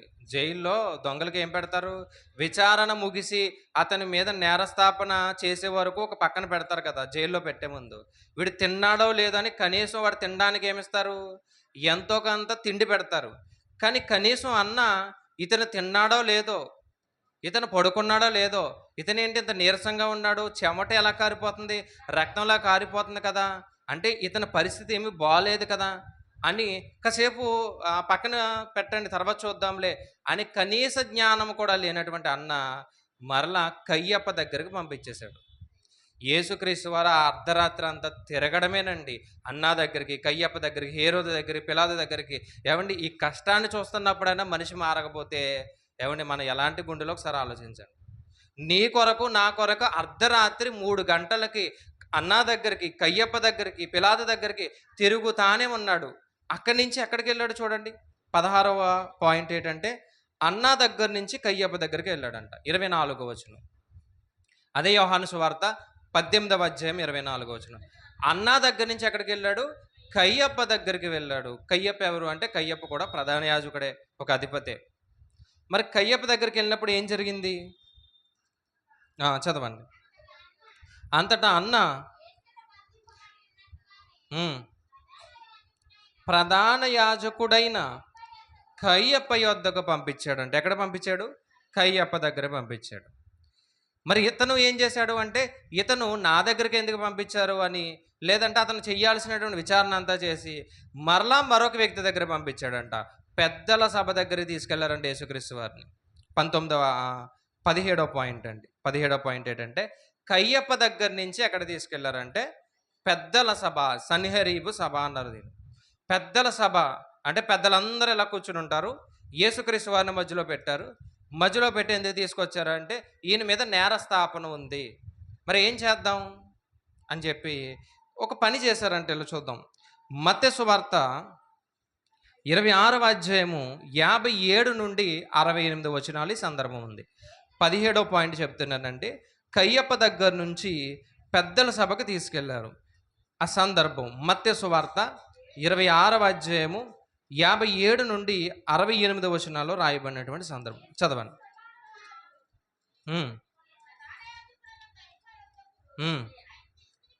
తీసుకొని పోగా అక్కడ శాస్త్రులను పెద్దలను కూడియుండిరి. పేతురు ఇంటి ముంగట వరకు ఆయనను దూరం నుండి వెంబడించి లోపలికి పోయి దీని అంతమేమవునో చూడవలనని బంట్రోలతో కూడా కూర్చుంది. ప్రధాన యాజకులు మహాసభ వారందరూ యేసును చంపవలనని ఆయనకు విరోధముగా అబద్ధ సాక్ష్యం వెతుకుతున్నారు. ఇప్పుడు ఎలాగైనా సరే యేసుక్రీస్తు వాళ్ళని చంపాలి. మరి చంపాలంటే సాక్ష్యం ఉండాలి. మరి సాక్ష్యం ఏంటి అంటే అబద్ధ సాక్ష్యాన్ని వెతుకుతున్నారంట. చెప్పడానికి కూడా ఎవరు రాలేదు. యేసుక్రీస్తు వారి మీద నేరాన్ని మోపడానికి, అబద్ధ సాక్ష్యాన్ని చెప్పడానికి ఎవ్వరూ రాలేదు. కానీ యేసుక్రీస్తు వారిని ఎలాగైనా చంపాలి. మరి ఏం చేయాలి? అప్పుడు కొన్ని ప్రశ్నలు అడిగారంట. నీవు ఎవరు అంటే నేను దేవుని కుమారుని అన్నాడు. అంతే, దొరికేశాడు యేసుక్రీస్తు ప్రభువారు. ఇప్పుడు యేసుక్రీస్తు ప్రభువారు ఏం చెప్పుకుంటున్నారంటే ఈయన యూదుల రాజు అని చెప్పుకుంటున్నాడు. ఈయన ఏమని చెప్పుకుంటున్నాడంటే ఈయన దేవుని కుమారుడు అని చెప్పుకుంటున్నాడు. కాబట్టి ఈయనని శిక్ష వెయ్యడానికి ఈయన మీద ఏమొచ్చింది? ఇప్పుడు నేరారోపణ వచ్చింది. అంటే ఎవరో వచ్చి ఈయన వ్యభిచారం చేశాడా? లేదు, చేయలేదు. ఈయన దొంగతనం చేశాడా? చేయలేదు. ఈయన అబద్ధాలు ఆడాడా? అబద్ధాలు ఆడలేదు. మరి ఏ నేరము లేదు. ఏ నేరం ఉందంటే ఈయన యూదుల రాజు అని చెప్పుకుంటున్నాడు. కాబట్టి ఇతనికి ఏం చేద్దాం? శిక్ష వేద్దాం అని చెప్పి అక్కడ ఆయన్ని చేసినటువంటి ఎగతాళి ఏంటంటేనండి, ఆయన్ని హేళన చేసి, ఆయన్ని మధ్యలో పెట్టి ఆయన హేళన చేసి పిడిగుద్దులు గుద్దారంట. అరచేతులతోటి ఆయన్ని చెంప మీద, వీపు మీద కొట్టి నిన్ను ఎవరు కొట్టారో చెప్పు అంటున్నారంట. ఒకసారి చదవండి ఆ మాట. 26వ అధ్యాయం చదివాం కదండి, అక్కడ ఒక మాట ఉంటుంది, ఒకసారి చూద్దాం. అరచేతులతో కొట్టిరి అనే మాట కనిపిస్తుంది చూడండి. ఎన్నో మాట అండి? 68. కొందరు ఆయన అరచేతులతో కొట్టి క్రీస్తు నిన్ను కొట్టినవాడు ఎవడు అని ప్రవచించారండి. 64 కూడా చూద్దాం. ఇది మొదలుకొని మనిషి కుమారుడు సర్వోన్నతునైన కుడిపార్శ్వన కూర్చుండుటయు ఆకాశ మేఘారుడని వచ్చుటయు మీరు చూతురని చెప్పగా ప్రధాన యాజకుడు తన వస్త్రము చింపుకొని వీడు దేవదూషణ చేసెను, మనకిక సాక్షులతో పని ఏమి? ఇదిగో ఈ దూషణ మీరు ఇప్పుడు విన్నారు, మీకేమి తోచుచున్నదని అడిగారంట. అందుకు వారు వీడు మరణముకు పాత్రుడు. అప్పుడు వారు ఆయన ముఖము మీద ఉమ్మివేసి, అంటే సభ ఎలా జరిగింది అంటే కొన్ని సభలో రౌండ్ టేబుల్ సమావేశాలు జరుగుతాయి తెలుసా అండి. మధ్యలో పాపం చేసిన ఆయన్ని, లేదంటే దోషం చేసిన ఆయన్ని, తప్పు చేసిన ఆయన్ని నిలబెట్టి చుట్టూ పెద్దలు ఎవరైతే ఉన్నారో పెద్దలు కూర్చుంటారు. లేదా ఇలాంటి ప్లేస్ ఉంటే ఇలాంటి ప్లేస్ మీద నాయకులు కూర్చుంటారు. బహుశా ఎలా కూర్చున్నారు అనేది కాసేపు పక్కన పెడితే ఆయన ఎదురుగుండా నుంచున్నాడు. ఆయన ఎదురుగుండా నుంచున్నాడు. సైనికులందరూ ఆయన పట్టుకొని నిలబెట్టారు. ఏంటి ఆయన చేసిన నేరం ఏంటి అంటే ఆయన దేవదోషం చేశాడు. మనకిక సాక్ష్యం ఏముంది? కాబట్టి ఈయన మరణానికి పాత్రుడు అని కూర్చున్న వాళ్ళందరూ ఒకేసారి ఏకముగా ఆయన మొహం మీద ఉమ్మేశారంట. రాయబడ్డది కదా అక్కడ. ఉమ్ము ఊసి అని రాయబడ్డది. చదవండి ఆ మాట. అక్కడ కూర్చున్న వారందరూ ఒకేసారి ఉమ్మేశారంటే అసలు ఎలా తట్టుకున్నాడు ఆయన? జాగ్రత్తగా ఆలోచించండి. ఆయన్ని అక్కడ తీసుకెళ్ళినప్పుడు ఏమంటే చేతులు 2 కట్టేసుంటే, ఒకవేళ వెనక పెట్టి కట్టేసుంటే, ఉమ్ము వేసుంటే ఎలా తుడుచుకుని ఉంటాడు ఆయన? ఒకసారి ఆలోచించండి. ఒకవేళ చేతులు కట్టలేదు, తుడుచుకున్నాడు అనుకుందాం. అక్కడ రాయబడలేదు. ఆయన పడినటువంటి శ్రమను ఒకసారి ఆలోచన చేస్తే, అందరూ ఏకముగా ఒకేసారి ఉమ్ము పోసారు. మొహం మీద ఏసారంట. చేతులు కట్టేసి ఉంటే ఏవండి ఆ ఉమ్ము ఆరే వరకు కూడా ఆయన అలా భరిస్తానే ఉన్నాడు. అంటే ఆ తడి అంతా పోయే వరకు కూడా ఏం చేస్తున్నాడంటే భరిస్తానే ఉన్నాడు. అలా భరిస్తున్నప్పుడు వెనకాల నుంచి సైనికులొచ్చి అరచేతులతో కొట్టారంట. కొట్టి ఏదో మనం దాగుడు మూతలు ఆట ఆడుకున్నట్టుగా ఎవరు నిన్ను కొట్టారు చెప్పు అని హేళన చేస్తున్నారు. సిలువకు వెళ్ళే ముందే శ్రమ అనిపించాడు. సిలువకు వెళ్ళే ముందే గెత్సెమనే తోటలో చెమటే రక్తంగా అయిపోయింది. ఇంకా ఆయనలో అసలు బలమే లేదు. అయినా సరే మన గురించి అలా నిలబడ్డాడు. ఏమండి ఎవరు? ఒక పస్కా బలి, ఒక వధువు లేదంటే ఒక గొర్రెపిల్ల బలిస్తున్నప్పుడు అందరి మధ్యలో ఎలా అయితే నిలబడతదో తనకు తెలుసు. గొర్రెకి ఏం తెలుసు? వీళ్ళందరూ ఖచ్చితంగా నన్ను బలిస్తారని తెలుసు. అయినా సైలెంట్‌గానే నిలబడతది. యేసుక్రీస్తు ప్రభువారు కూడా వీళ్ళందరూ నన్ను చంపుతారని తెలుసు. అయినా సైలెంట్‌గానే నిలబడ్డాడు. ఏ మాట మాట్లాడలేదు. ఉమ్మూసారంట, అరచేతులతో కొట్టారంట. అయినా సరే ఆయన అలా తగ్గించుకునే బ్రతికాడు. అక్కడితో అయిపోయిందా? లేదు. ఎన్నో పాయింట్ అండి? 17 చెప్పాను. కయ్యప్ప దగ్గర నుంచి పెద్దల సభకు తీసుకెళ్లారు. అక్కడ హేళన చేశారు, ఉమ్మూసారు, అరచేతులతో కొట్టారు, పిడిగుద్దులు గుద్దారని కూడా కొన్ని సందర్భాల్లో వేరొక సువార్తల్లో కూడా రాయబడ్డది. మొత్తానికి చాలా బాధ పెట్టారు అక్కడ. ఇక అసలే బలం లేదు ఆయనకి. చాలా నీరసంగా ఉన్నాడు ఆయన. ఇంకా ఉన్నటువంటి బలాన్ని కూడా వాళ్ళు ఏం చేశారు? కొట్టి, పిడిగుద్దులు గుద్ది, ఉమ్ము వేసి, హేళన చేసి మొత్తానికి ఆయన చాలా బలహీనుడు అయిపోయాడు. ఇక్కడ 18వ పాయింట్ ఏంటంటే ఇదంతా కూడా పేతురు గారు దగ్గర నుండి చూస్తున్నారంట. వెళ్ళడానికి ఎవ్వరికీ ధైర్యం లేదండి. ఎక్కడికి? క్రీస్తు దగ్గరికి వెళ్ళడానికి ఎవ్వరికీ ధైర్యం లేదు. అసలు ఆయన పట్టుకున్నప్పుడే ఎవరూ లేరు. మీరు గమనించండి. యేసుక్రీస్తు వారు చనిపోయిన సమాధి చెయ్యబడే వరకు కూడా ఒక శిష్యుడు కూడా కనిపించడు. మీకు ఎవ్వరూ కనిపించరు అక్కడ. యోహాను గారు తప్ప ఇంకెవరూ కనిపించరు. అది కూడా ఎప్పుడంటే మనం 3వ మాటలో కనిపిస్తాడు ఆయన. 3 సార్లు అబద్ధం ఆడతావని చెప్పాడు కదా. 18వ పాయింట్ ఏంటంటే ఇదే సందర్భంలో 3 సార్లు అబద్ధం ఆడాడు. మత్తయి సువార్త 26:69. మత్తయి సువార్త 26:69. పేతురు ఒక చిన్నది అతని దగ్గరకు వచ్చి, నీవు గలిలయుడైనటువంటి యేసుక్రీస్తు వారితో ఉన్నవాడివే కదా అని అడిగినప్పుడు ఆయన లేదు అని చెప్పి మొత్తానికి ఎన్నిసార్లు? ముమ్మారు అబద్ధం ఆడాడు. 18వ పాయింట్ ఏంటంటే పేతురు గారు 3 సార్లు అబద్ధం ఆడడం. ఏమండి? 19వ పాయింట్కి వెళ్దాం. 27వ అధ్యాయము మత్తయి సువార్త మొదటి వచనం. 27వ అధ్యాయం మొదటి వచనం. ఉదయం అయినప్పుడు ప్రధాన యాజకుడు, అంటే ఉదయం అయిందంటే బహుశా సమయం ఎంత అయ్యి ఉండొచ్చు అండి? సుమారుగా 6 గంటలు అనుకుందాం. సుమారుగా 6 గంటలు అయింది. 3 గంటలకు ఆయన పట్టుకున్నారు. 3 గంటల నుంచి 3 గంటలు అంతే కదండి. 3 గంటలకు ఆయన పట్టుకున్నారు. 6 గంటలకి తెల్లవారిందని రాయబడ్డది, లేదా ఉదయం అయింది అని రాయబడ్డది. అంటే ఈ 3 గంటల్లో ఆయన ఎంత హింసించారో చూడండి. రాత్రి 7 గంటల నుంచి మరొక దినం అంటే శుక్రవారం రాత్రి లేదా శుక్రవారం సాయంత్రం 5 గంటల వరకు ఆయన పడినటువంటి కష్టాల్లో ఆయన పడుకున్నట్టు కానీ తిన్నట్టు కానీ ఎక్కడా మనకి కనిపించలేదు. ఏమండి? 6 అవుతుంది. ఈ మధ్యలో జరిగినటువంటి 3 గంటల్లో కూడా ఆయన కొట్టారు, హేళన చేశారు, ఉమ్ము ఊశారు, పిడిగుద్దులు గుద్దారు. ఏమండి? ఎంత భయంకరంగా హింసలు పెట్టారో అంత భయంకరంగా కూడా ఆయన హింసలు పెట్టారు. నేరారోపణ లేకముందే కొట్టేశారు. ఆయన మరణానికి పాత్రుడు అని చెప్పకముందే ఆయన కొట్టేసి బాధలు పెట్టారు. సమయం ఎంత అయింది ఇప్పుడు?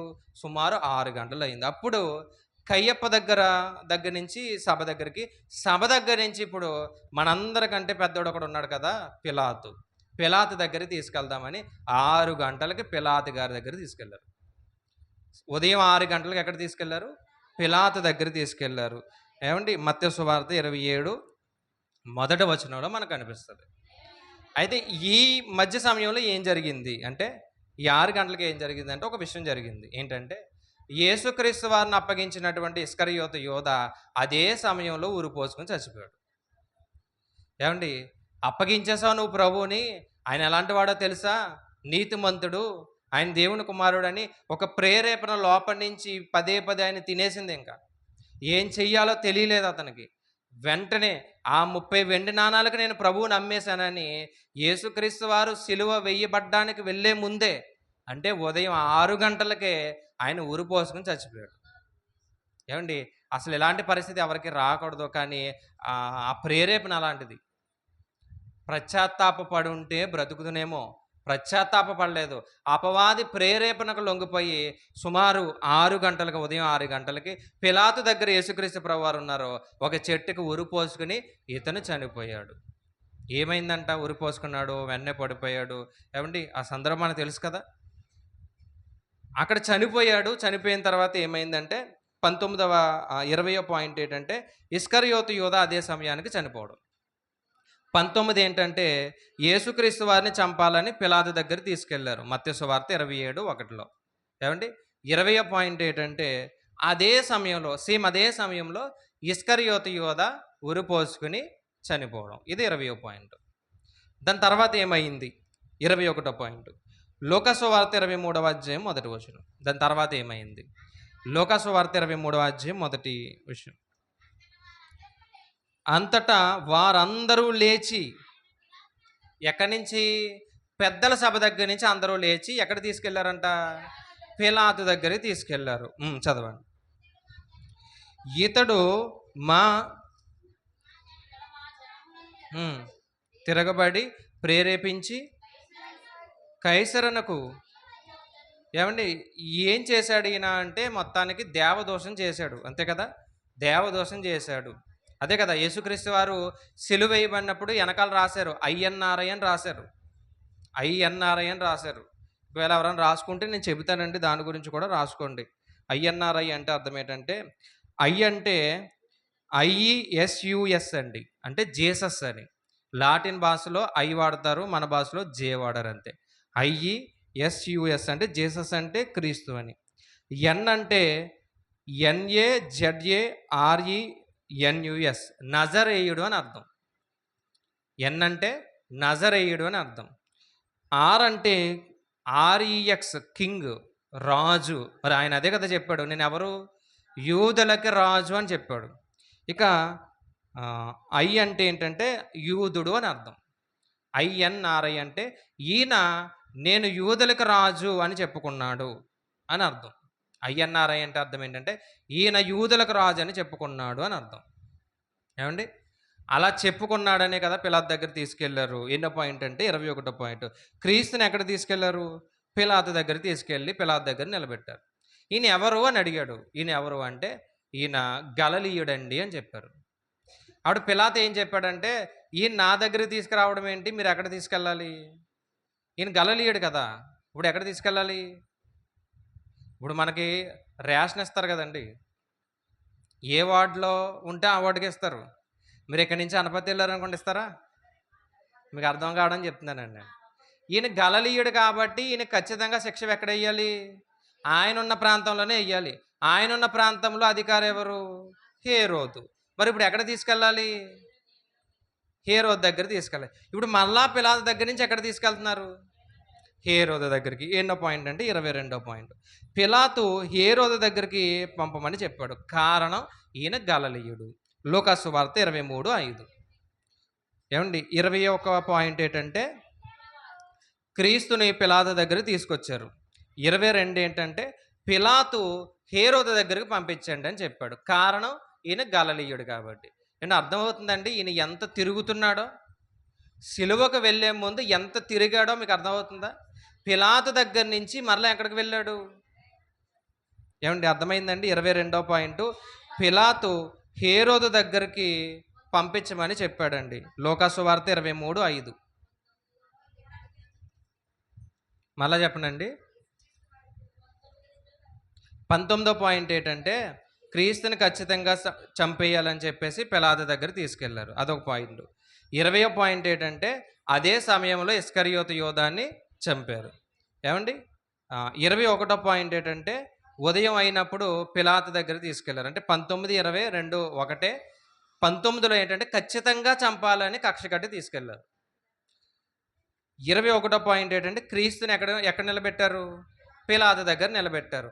పిలాతు ఏమన్నాడంటే, ఇతను గలిలయుడు కాబట్టి తీసుకెళ్ళిపోండి. ఇప్పుడు 22వ పాయింట్ ఏంటంటే, పిలాతుని ఎక్కడ తీసుకెళ్లారంటే హేరోదు దగ్గరికి తీసుకెళ్లారు. అదే లూకా సువార్త 23:5 చదవండి ఎవరైనా. అయితే వారు ఇతడు గలిలయ దేశము నుండి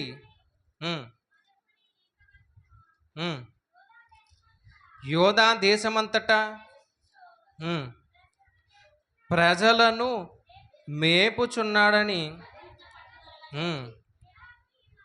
పిలాతు ఈ మాట విని, ఈ మనుషుడు గలిలయుడా అని అడిగి, ఆయన హేరోదు అధికారం క్రింద ఉన్న ప్రదేశపు వాడని తెలుసుకుని హేరోదు దగ్గరికి పంపించేశాడు.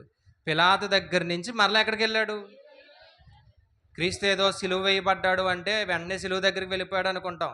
కానీ చూడండి ఎంత తిరుగుతున్నాడంటే ఈయన పిలాతు దగ్గరికి, అన్నా దగ్గరికి, కయ్యప్ప దగ్గరికి, సభల దగ్గరికి.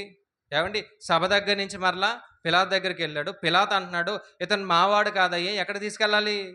గలిలయ ప్రాంతం వాడు కాబట్టి హేరోదు దగ్గర తీసుకెళ్ళండి అన్నాడు. ఇప్పుడు హేరోదు దగ్గర తీసుకెళ్లారు. ఏమండి హేరోదు దగ్గర తీసుకెళ్ళాడు. హేరోదు దగ్గర ఏం జరిగింది అనేది 23వ పాయింట్. హేరోదు దగ్గర ఏం జరిగింది? లూకా సువార్త 23:8 నుండి 12 వచనాలు. హేరోదు యేసును చూచి మిక్కిలి సంతోషించాడంట. ఏమండి ఎందుకు సంతోషించాడు? మళ్ళా చదువుతాం. హేరోదు యేసును చూచి మిక్కిలి సంతోషించెను. ఎందుకు సంతోషించాడంటే క్రీస్తు గురించి చాలా విషయాలు విన్నాడు. అబ్బాయి ఈయన చాలా అద్భుతాలు చేసేవాడంట. గుడ్డివారికి స్వస్థతనిచ్చాడంట. తీసారండి లూకాసు వార్త 23:8. లూకాసు వార్త 23:8. చాలా అద్భుతాలు చేశాడు కదా, చనిపోయిన వారిని లేపాడు కదా, అసలు యేసుక్రీస్తు వారు ఎలా ఉంటారో ఒకసారి చూద్దాం అనుకున్నాడంట. ఇప్పటిలా ఫోటోలు లేవు, ఫేస్బుక్లు లేవు, యూట్యూబ్లు లేవు.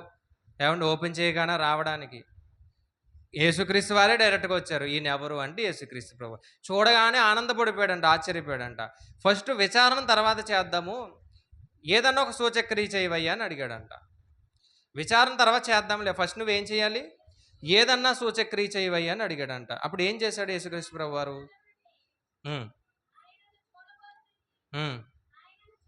ఆయన చూచినప్పుడు చాలా ప్రశ్నలు వేసినను ఆయన అతనికి ఉత్తరం వేయలేదు. ప్రధాన యాజకులు శాస్త్రులు నిలబడి ఆయన మీద తీక్షణముగా నేరం మోపిరి.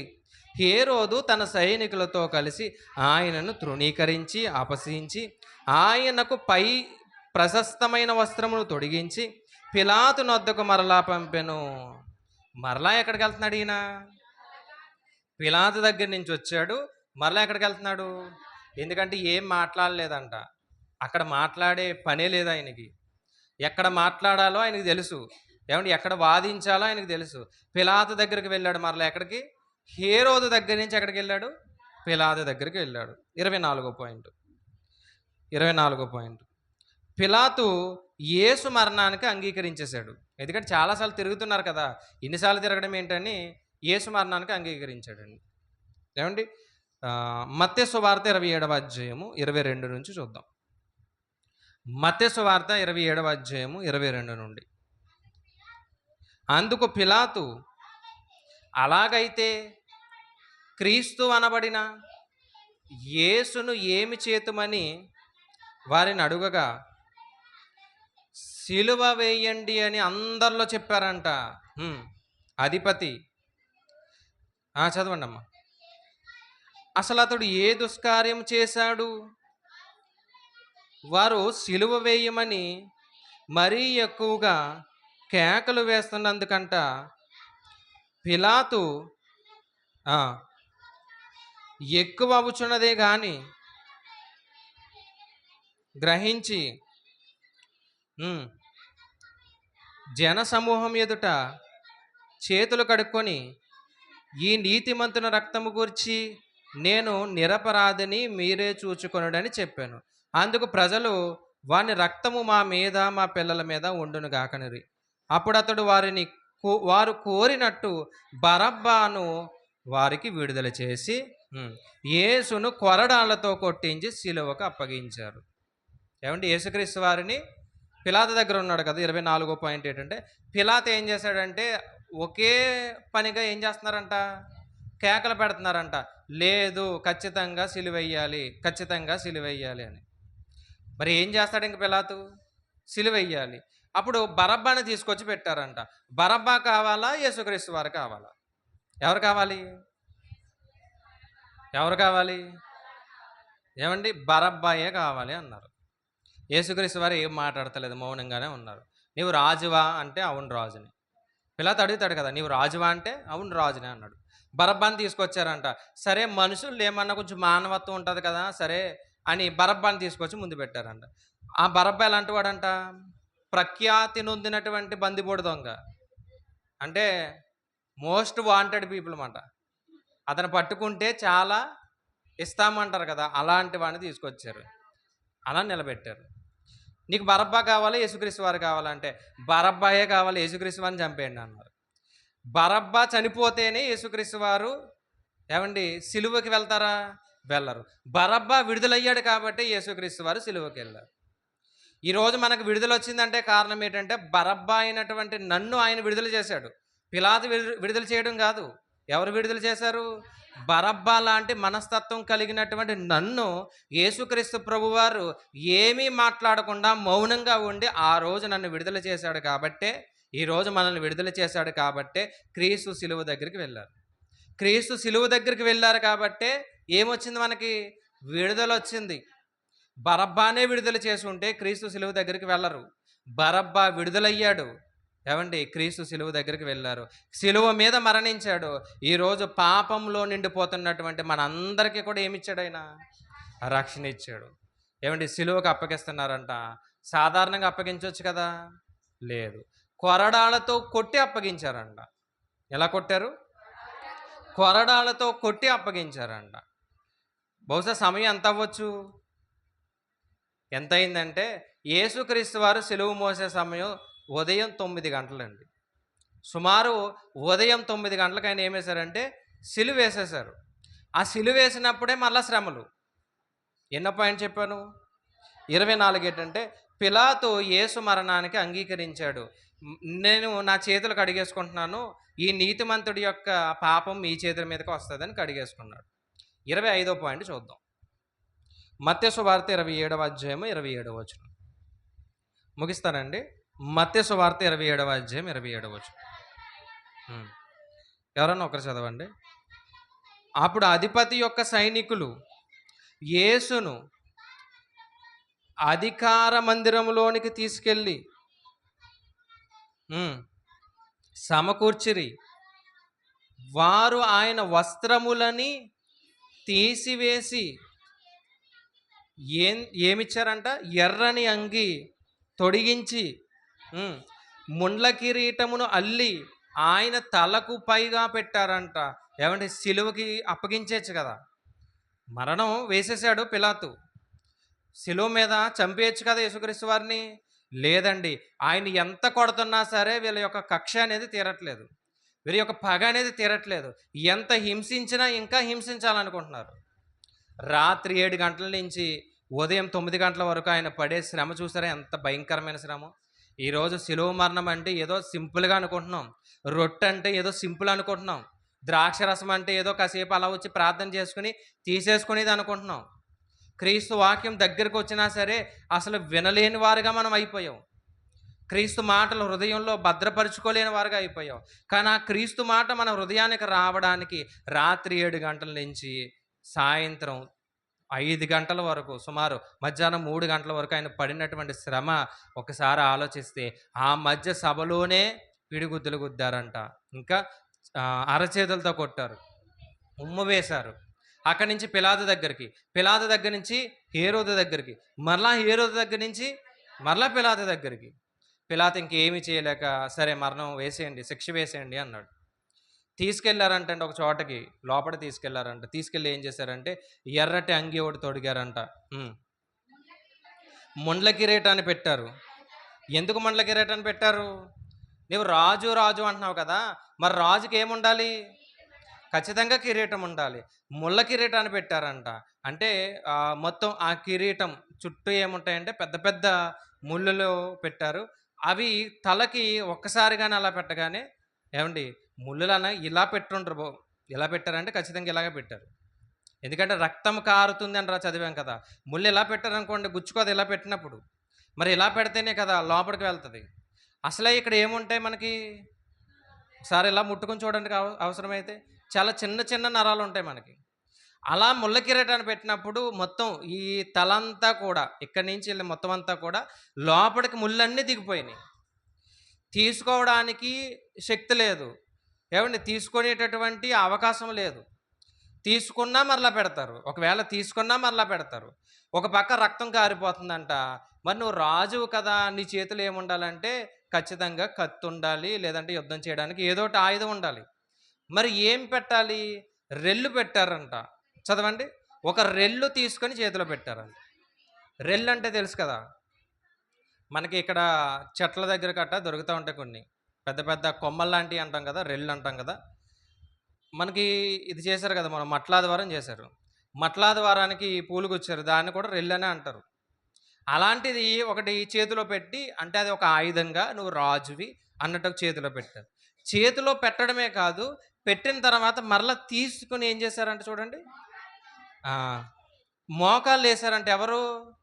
యేసుక్రీస్తు వారు కాదు, చుట్టూ యేసుక్రీస్తు వారి చుట్టూ సైనికులందరూ కూడా మోకాళ్ళేసి,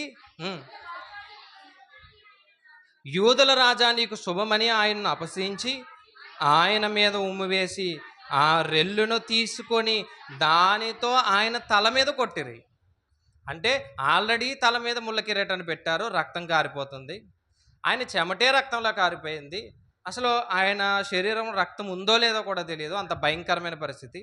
మరలా యూదుల రాజాని అపహాసం చేశారు, అంటే హేళన చేశారు. చేతిలో పెట్టినటువంటి ఆ రెల్లుని మరలా తీసి ఏమంటే అదే తల మీద కొడుతున్నారంట. అసలు ఎలా భరించాడు ఆయన? సరే ఆలోచించండి. సిలువని ఇంకా మోయట్లేదు ఆయన. సిలువను మోయకముందే ఆయన పడుతున్న శ్రమలు చెప్తున్నారు. సిలువను మోయకముందే ఆయన పడిన శ్రమలు ఏంటంటే పిడిగుద్దులు గుద్దబడడం, ఏమండి, అరచేతులతో కొట్టారు, ఉమ్ము వేశారు, ఏమండి, బట్టలన్నీ లాగేశారు, ఆయనకు మరొక వస్త్రం వేశారంట. అలాగే ముళ్ళ కిరీటాన్ని పెట్టారు, రక్తం కారిపోతుంది. అదే ముళ్ళ కిరీటం మీద మరలా అదే రెల్లుతో, మరి ఆ రెల్లుకు కూడా ఖచ్చితంగా ముళ్ళు ఉంటాయి ఖచ్చితంగా, అదే ముళ్ళుతో మరలా తల మీద కొడుతున్నారంట. ఏమంటే తల మీద కొడితే అసలు మనిషి బ్రతుకుతాడా?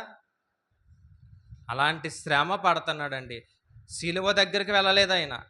సిలువ ఇంకా వేయబడ్డానికి సిద్ధంగా లేనప్పుడే ఆయన ఎన్ని శ్రమలు పడ్డాడో ఒక ఆర్డర్లో మనం ఆలోచన చేస్తే ఇన్ని శ్రమలు పడ్డాడు ఆయన. మనం చెప్పుకోవడానికే సమయం సరిపోదు, అన్ని శ్రమలు పడ్డాడు ఆయన. ఏమండి, ఇన్ని శ్రమలు పడిన తర్వాత 25వ పాయింట్ ఏంటంటే రోమా సైనికులు ఎగతాళి చేయడం, రోమా సైనికులు జయము జయమని పలకడం, ఏమండి, ముళ్ళ కిరీటాన్ని పెట్టడం, రెల్లుతో కొట్టడం. సమయం ఎంత అన్నాను? సుమారుగా ఉదయం 9 గంటల సమయం అవుతుంది. ఏమండి, నెక్స్ట్ పాయింట్కి వెళ్దాం. 26వ పాయింట్ ముగిస్తానండి, ఒక 2 పాయింట్లు చెప్పి ముగిస్తా. 26వ పాయింట్, ఇదే పాయింట్లో మరొకటి ఏంటంటే అలా ముళ్ళ కిరీటాన్ని పెట్టిన తర్వాత ఎగతాళి చేసిన తర్వాత ఆయన్ని ఎక్కడ తీసుకెళ్లారు? గొల్గోతా అనే ప్లేస్ దగ్గరికి తీసుకెళ్లారు. హెబ్రీ భాషలో ఏమన్నారంటే గొల్గోతా అన్నారు, గ్రీకు భాషలో కల్వరి అన్నారు. గొల్గోతా అంటే అర్థం ఏంటంటే కపాలము అని అర్థం. గొల్గోతా అంటే కపాలము. గ్రీకులో కల్వరి అన్నారు. కల్వరి టెంపుల్ అని మనం వింటాం కదా, కల్వరి అన్నారు. హెబ్రీ భాషలో గొల్గోతా అన్నారు, తెలుగు భాషలో కపాలం. ఎందుకు కపాలం అన్నారంటే అక్కడ బహుశా చాలా మందిని సిలువేసి, ఎవరిని? దొంగల్ని, చాలామంది దొంగల్ని సిలువేసి చంపారు. అదంతా కూడా రక్తంతో నిండిపోయినటువంటి ప్రదేశం, అదంతా కూడా భయంకరంగా ఉన్నటువంటి ప్రదేశం. ఆ ప్రదేశానికి యేసుక్రీస్తు వారిని తీసుకెళ్తున్నారు సిలువేసి చంపడానికి. ఆల్రెడీ చనిపోయే ఉన్నాడు, ఒక విధంగా చెప్పాలంటే యేసుక్రీస్తు వారు శ్రమలతో ఆల్రెడీ ఎలా ఉన్నాడు ఆయన? ఇక చనిపోయినట్టే ఆయన. ఇంకా వారి కోరిక తీరట్లేదండి. ఇంకా వారి యొక్క ఆశ తీరట్లేదు. ఎలాగైనా సరే ఆయన్ని మరింత హింస పెట్టి చంపాలి అని చాలా బరువున్నటువంటి ఆ సిలువను మోసుకుంటూ వెళ్లారు. ఏవండి 26వ పాయింట్ ఏంటంటే సుమారు 9 గంటల సమయం నుండి 12 గంటల సమయం మధ్యలో ఏం జరిగింది అనేది 26వ పాయింట్. ఎక్కడంటే మత్తయి సువార్త 27వ అధ్యాయం 35వ వచనం. మత్తయి గారు రాసినటువంటి సువార్త. ఆయన సిలువేసిన పిమ్మట చీట్లు వేసి ఆయన వస్త్రములు పంచుకొన్నారు. ఏవండి ఈ 3 గంటల్లో ఏం జరిగింది? మీకు టైం కూడా కావాలంటే మరొక వచనం చెప్తాను. మార్కు సువార్త 15:15 టైం ఉంటది. ఏవండి మీరు టైం చెప్తున్నారు కానీ బైబిల్‌లో ఎక్కడ ఉందని మీరు అడుగుతారు కాబట్టి మార్కు సువార్త 15:15 ఇందాక కూడా చదివారు. ఒకసారి తీసి మరలా మత్తయి సువార్తకు వద్దామా. మార్కు సువార్త 15:15 పిలాతు హ్మ్. హ్మ్. మనస్సు గలవాడై హ్మ్. విడుదల చేసి హ్మ్. సిలువ వేయ అప్పగించెను. ఒక్క నిమిషం అండి. ఉదయం 9 గంటలు అని ఒక మాట కనిపిస్తది మనకి. ఎన్నో వచనం అంటే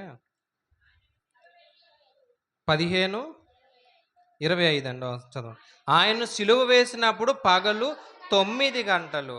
ఎప్పుడంట? పగలు 9 గంటలు. ఏమండి ఈ పగలు 9 గంటల నుండి మధ్యాహ్నం 12 గంటల వరకు ఏం జరిగింది అనేది 26వ పాయింట్. ఉదయం 9 గంటల నుంచి మధ్యాహ్నం 12 గంటల వరకు ఏం జరిగింది? ఏమండి అసలు ఈ 9 గంటలుగా సిలువ వేసే సమయానికి ఆయన పరిస్థితి ఎలా ఉందంటే మొత్తం శరీరం అంతా కూడా ఒక పొలం ఎలా అయితే దున్నబడతాదో అలా దున్నేశారు. మీరు ట్రాక్టర్ దున్నుతుంది ఎప్పుడైనా చూసారా? ఎడ్లు 2 ఎడ్లు దున్నుతాయి కదా! పొలం పని చేసేవారు ఎప్పుడైనా చూసారా? పొలాలు చూసారా? మట్టి ఉంటది కదా! మట్టిని దున్నుతాయి. ఎందుకంటే మనకి ఫలం రావాలి, మనకు పంట రావాలని ట్రాక్టర్‌తోని లేదంటే ఎడ్ల బండితోని దున్నుతారు. దున్నినప్పుడు ఆ ప్రాంతం అంతా కూడా లోపలికి ఆ నాగలి ఏదైతే ఉంటదో అది లోపలికి వెళ్ళిపోయి మట్టంతా పైకి లాగుతా ఉంటది. ఆ ప్రాంతాన్ని చూసినప్పుడు ఒకసారి మీరు ఎప్పుడైనా యేసుక్రీస్తు వారిని జ్ఞాపకం చేసుకోండి. ఆయన శరీరం అంతా కూడా దున్నేశారు. ఎలా అంటే ముళ్ళ కిరీటం పెట్టారు, కొరడాలతో కొట్టారు, పై వస్త్రాలు తీసేశారు. ఏవండి ఒక రెల్లు తీసుకున్నారు. కొరడాలు కూడా రోమా సైనికుల యొక్క కొరడాలు ఎలాంటివి? చాలా భయంకరమైనవి. ఒక్కొక్క కొరడా దెబ్బకి ఆయన శరీరంలో నుండి ఏవండి మాంసము ముద్దలు బయటకొచ్చేస్తున్నాయి. ఒక్కొక్క మాంసము ముద్ద బయటకొచ్చేస్తుంది. అప్పటికి కూడా ఆయన ఏం మాట్లాడతలేదు. వారిని ఏమనట్లేదు. తిట్టట్లేదు. ఏమన్నా వారిని దూషించట్లేదు. ఇది ఖచ్చితంగా నేను అనుభవించాలి. గెత్సెమనే తోటలో ఆయన చేసిన ప్రార్థన ఏంటంటే ఇదే. ప్రభువా నా శరీరాన్ని నేను అక్కడ కూడా జయించాలి. ఎందుకంటే నేను తప్పించుకుని పారిపోతే నా పిల్లలకు రక్షణ ఎలా వస్తది? ఒక పక్క రక్తం గారిపోతుంది. పైనుంచే రక్తం గారిపోతుంది. ఏమన్నా ఆయన బీపీ అంతా కూడా డౌన్ అయిపోయింది. రక్తపు బిందువు అని చదువుకున్నాం. ఇక లోపల ఆయన శరీరం ఎలా ఉంది అంటే కొరడాలతో కొడుతున్నప్పుడండి మాంసపు ముద్దలన్నీ కూడా బయటకొచ్చాయి. ఇక బహుశా ఎముకలు తప్ప ఏమీ లేవు. అలాంటి ఎముకలు కనిపిస్తున్నాయి. అలాంటి ఎముకలు కనిపిస్తున్నా సరే అప్పుడు వేశారంటండి సిలువ. 9 గంటల సమయాన్ని సిలువ వేశారు. 12 గంటల వరకు ఏం చేశారు అంటే ఇప్పుడు చూద్దాం మత్తయి సువార్త 27వ అధ్యాయం 35వ వచనం. మత్తయి గారు రాసినటువంటి సువార్త 27వ అధ్యాయము. వారు ఆయన సిలువ వేసినప్పుడు పిమ్మట ఆయన వస్త్రములు సిలువ వేసేశారు. అప్పటికైనా శరీరం అంతా కూడా చాలా హింసలు పడ్డది, రక్తం కారిపోయింది. ఇక ఆయన శరీరమే లేదు, ఇంకా దేహమే లేదు. ఎముకలు తప్ప ఏమి కనిపించట్లేదు. ఏమండి ఎముకలు తప్ప ఏమి కనిపించట్లేదు. అలాంటి భయంకరమైనటువంటి పరిస్థితుల్లోనండి మరలా బట్టలన్నీ ఊడదీశారంట. చదవండి అన్నమాట. బట్టలన్నీ ఊడదీశారంట. వారు ఆయన సిలువ వేసిన తర్వాత చీట్లు వేసి వస్త్రాలు పంచుకున్నారు. అంతటా వారు అక్కడ కూర్చుండి ఆయనకు కావలి ఉండేరి. ఇతడు యూదుల రాజైన యేసు అని ఆయన మోపబడిన నేరము వ్రాసి ఆయనకు తలకు పైగా ఉంచిరి. మరియు కుడివైపున ఒకడును ఎడం వైపున ఒకడును 2 బందిపోటు దొంగలు ఆయనతో కూడా సిలువేయబడిరి. ఆ మార్గమున వెళ్ళుచుండిన వారు తలలు ఊచుచు, దేవాలయము పడగొట్టి 3 దినముల్లో కట్టువాడా, నిన్ను నీవే రక్షించుకోవా అని ఎగతాళి చేస్తున్నారంటండి. 43వ వచనం చూద్దాం. వాడు దేవుని యందు విశ్వాసం ఉంచెను, నేను దేవుని కుమారుడని చెప్పెను గనుక ఆయన నీకు ఇష్టడైతే ఆయన ఇప్పుడు వాడిని తప్పించమని చెప్పి ఆయనతో కూడా సిలువేయబడిన బందిపోటు దొంగలను అక్కడ. ఈ మధ్యలో జరిగినటువంటి విషయమే మొదటి మాట. తండ్రి వీరేం చేయుచున్నారో వీరికి తెలియదు. ఏ సమయంలో? ఉదయం 9 గంటల నుంచి 12 గంటల మధ్యలో జరుగుతున్న సందర్భంలో ఆయన కొంచెం నోరు తెరిచి మాట్లాడిన మాటలు ఏంటంటే 7 మాటలు. ఆ 7 మాటల్లో మొదటి మాటే, తండ్రి వీరేం చేస్తున్నారో వీరికి తెలియదు, క్షమించు. రెండో మాటే ఇదిగో దొంగకి సంబంధించినటువంటి మాట. ఇలా ఈ సందర్భంలో ఈయన మాట్లాడుతున్నాడు. ఈయన్ని హింసిస్తున్నారు. ఈయన ఏమండి సిలువేసేశారు. ఇంక సిలువేయడం అంటే మోసుకుంటూ వచ్చేసాడు ఆయన. మోసుకొని ఎక్కడికి వచ్చాడు? గొల్గోతా అనే ప్రాంతానికి వచ్చాడు. ఆ మధ్యలో కూడా మనం చదివాం కదా, ఒక సీమోన్ అని ఒక ఆయన కనిపిస్తాడు. మోయడానికి కూడా అతనికి ఓపిక కూడా లేదు చెప్పాలంటే, మోయుడు. యేసుక్రీస్తు వారే తన సిలువను మోసుకుంటూ వచ్చాడు. వచ్చిన తర్వాత ఇప్పుడు సిలువ మోసుకుంటూ వచ్చాడు ఆయన. వచ్చిన తర్వాత ఆ సిలువను అలా పడుకోబెట్టి, ఆ సిలువ మీద ఈయన్ని పడుకోబెట్టి, ఏమండి చేతులు చాపి, చేతులకేమో మేకులేస్తారు కదలకుండా, కాళ్ళు 2 ఇలా దగ్గరకు పెట్టి ఒకే ఒక మేకు కొడితే ఆ మేకు కాళ్ళ మధ్యలో నుండి చెక్క మధ్యలోనికి దిగింది. అంటే ఆయన కదలడానికి కూడా వీలు లేకుండా మేకులు కొట్టారు. అంటే ఎంత పెద్ద మేక అయి ఉంటుంది చూడండి. బహుశా ఇంత ఉండొచ్చేమో అనుకుంటున్నాను నేను. ఎందుకంటే ఆయన 2 కాళ్ళ మధ్యలో నుండి ఎక్కడికి వెళ్ళాలి ఇప్పుడు? చెక్క మధ్యలోనికి వెళ్ళాలి. చేతులు కదలకుండా చేతులకి మేకులు కొట్టేశారు. ఆల్రెడీ అరచేతులన్నీ కూడా ఏమైపోయినాయి అంటే కొరడాలతో కొట్టినప్పుడే చేతులు పాడైపోయినాయి, దేహం పాడైపోయింది. ఇంకెక్కడ కదులుతాడండి ఆయన? కదలగలడు ఆయన? కదులుతాడేమో అని చెప్పేసి మొత్తాన్ని సిలువేసేశారు. సిలువ వేసిన తర్వాత దాని తాళ్ళతో పైకి లేపి అలా నిలబెట్టారంట. అలా నిలబెట్టినప్పుడు మరల ఈయన ఏం చేస్తున్నారంటే హేళన. నీవు నిజంగా దేవుని కుమారుడివైతే నిన్ను నీవు రక్షించుకోవా అని హేళన. ఇద్దరు దొంగలు కూడా హేళన చేస్తున్నారు. ఒక దొంగ అయితే మారాడు. ఏమండి నెక్స్ట్ పాయింట్కి వెళ్దాం. సమయం ఎంత అయిందంటే మధ్యాహ్నం 12 అయింది. 9 గంటల నుంచి 12 గంటల వరకు ఈయన పడినటువంటి బాధ. మోసుకుంటూ వచ్చాడు, కాళ్ళకి చేతులకి మేకులు కొట్టారు, హేళన చేశారు. ఆ సమయంలోనే 7 మాటల్లో కొన్ని మాటలు ఆయన ప్రకటించాడు. అదే సమయంలో దొంగ కూడా మారాడు. సమయం ఎంత అయింది అంటే మధ్యాహ్నం 12. చూద్దాం 27వ అధ్యాయము 45వ వచనం. 45వ వచనం. మధ్యాహ్నము మొదలుకొని, అంటే మధ్యాహ్నం అంటే 12 గంటల నుండి 3 గంటల వరకు దేశమంతటా చీకటి కమ్మెను. ఆయన ఇంకా చనిపోలేదు. 12 గంటల నుంచి 3 గంటల వరకు దేశమంతా ఏమొచ్చిందంట? చీకటి వచ్చింది. అప్పుడు ఏమైందంటే ఇంచుమించు 3 గంటలకు, అంటే సిలువ మీదే ఉన్నాడు అలా వేలాడుతూ. ఎన్ని గంటలు? సుమారు 3 గంటలు సిలువ మీద వేలాడుతూనే ఉన్నాడు. పైనుంచి రక్తం కారిపోతుంది, కాళ్ళ నుంచి రక్తం కారిపోతుంది, చేతుల నుంచి రక్తం కారిపోతుంది. వీపంతా కూడా ఒక పొలం ఎలా అయితే దున్నారో అలా దున్నేశారు. వీపు నుంచి రక్తం కారిపోతుంది. ఆ సందర్భంలో మూడో మాట చెప్పాడు ఆయన. ఏమండి మూడో మాట బహుశా ఆయన కిందే చెప్పుంటాడు. ఎందుకంటే తల్లి ఎక్కడుంది? కిందే కదా. ఎవరున్నారంటే ఎవరూ లేరండి, అందరూ వదిలేసి వెళ్ళిపోయారు. యేసుక్రీస్తు వారి దగ్గర ఎవ్వరూ లేరు, అందరూ వదిలేసి వెళ్ళిపోయారు. 12 మంది శిష్యుల్లో ఒక శిష్యుడు చనిపోతే మిగిలిన 10 మంది వెళ్ళిపోయారు. ఒకే ఒక ఆయన ఆ సందర్భంలో కనిపిస్తాడు అంతే. ఏమండి ఎవరు? యోహాను గారు. తల్లి గురించి అనేక మాటలు చెప్పాడు. 4వ మాట ఏలీ ఏలీ లామా సబక్తా అని చెప్పాడు. మొత్తం ఈ 3 గంటల సమయంలో 6వ మాట, 5వ మాట, 7వ మాట అన్ని మాటలు చిన్న మాటలే, కానీ చాలా పరమార్థం కలిగిన మాటలు చెప్పాడు. అలా చెప్పి చివరికి ఏం చేశాడంట? సుమారు 3 అవుతుంది. 3 గంటల సమయంలో బిగ్గరగా కేక పెట్టి ఏం చేశాడు? ఆ మాట చదువుదామండి. యేసు మరలా బిగ్గరగా కేక వేసి ప్రాణము విడిచెను. అప్పుడు దేవాలయపు తెర పై నుండి కింది వరకు 2గా చీనిగను, భూమి వణికెను, బండలు బద్దలాయను, సమాధులు తెరవబడెను. నిద్రించిన వారిలో అనేకులు పరిశుద్ధుల శరీరములు లేచెను. వారు సమాధిలో నుండి బయటకు వచ్చి ఆయన లేచిన తర్వాత పరిశుద్ధ పట్టణంలో ప్రవేశించి అనేకులకు అగపడిరి. సమయం 3 గంటలకి ఆయన గట్టిగా కేకపెట్టి సమాప్తమైనది అని తండ్రికి ఆయన ఆత్మను అప్పగించుకునే ఒకే ఒక కేక గట్టిగా పెట్టి తన ప్రాణాన్ని వదిలేశాడు. 3 గంటలకి. మొత్తం ఈ 3 గంటల్లో కూడా దేశమంతటా చీకటి. ఆయన చనిపోయిన వెంటనే తెర ఏమైందంట? ఇప్పుడు అన్నయ్య చెప్పారు కదండీ! మనం పరలోక రాజ్యానికి వెళ్ళడానికి మనకు అడ్డుగా ఉన్నటువంటి తెర, ఏంటా తెర? పాపమనే తెర చిరిగిపోయింది. పరలోక రాజ్యానికి వెళ్ళడానికి అవకాశం వచ్చింది. ఆయన చనిపోతేనే నేను పరలోకం వెళ్తాను. ఆయన చనిపోతేనే మనం పరలోకం వెళ్తాం. ఆయన చనిపోతేనే మనకు రక్షణొస్తది.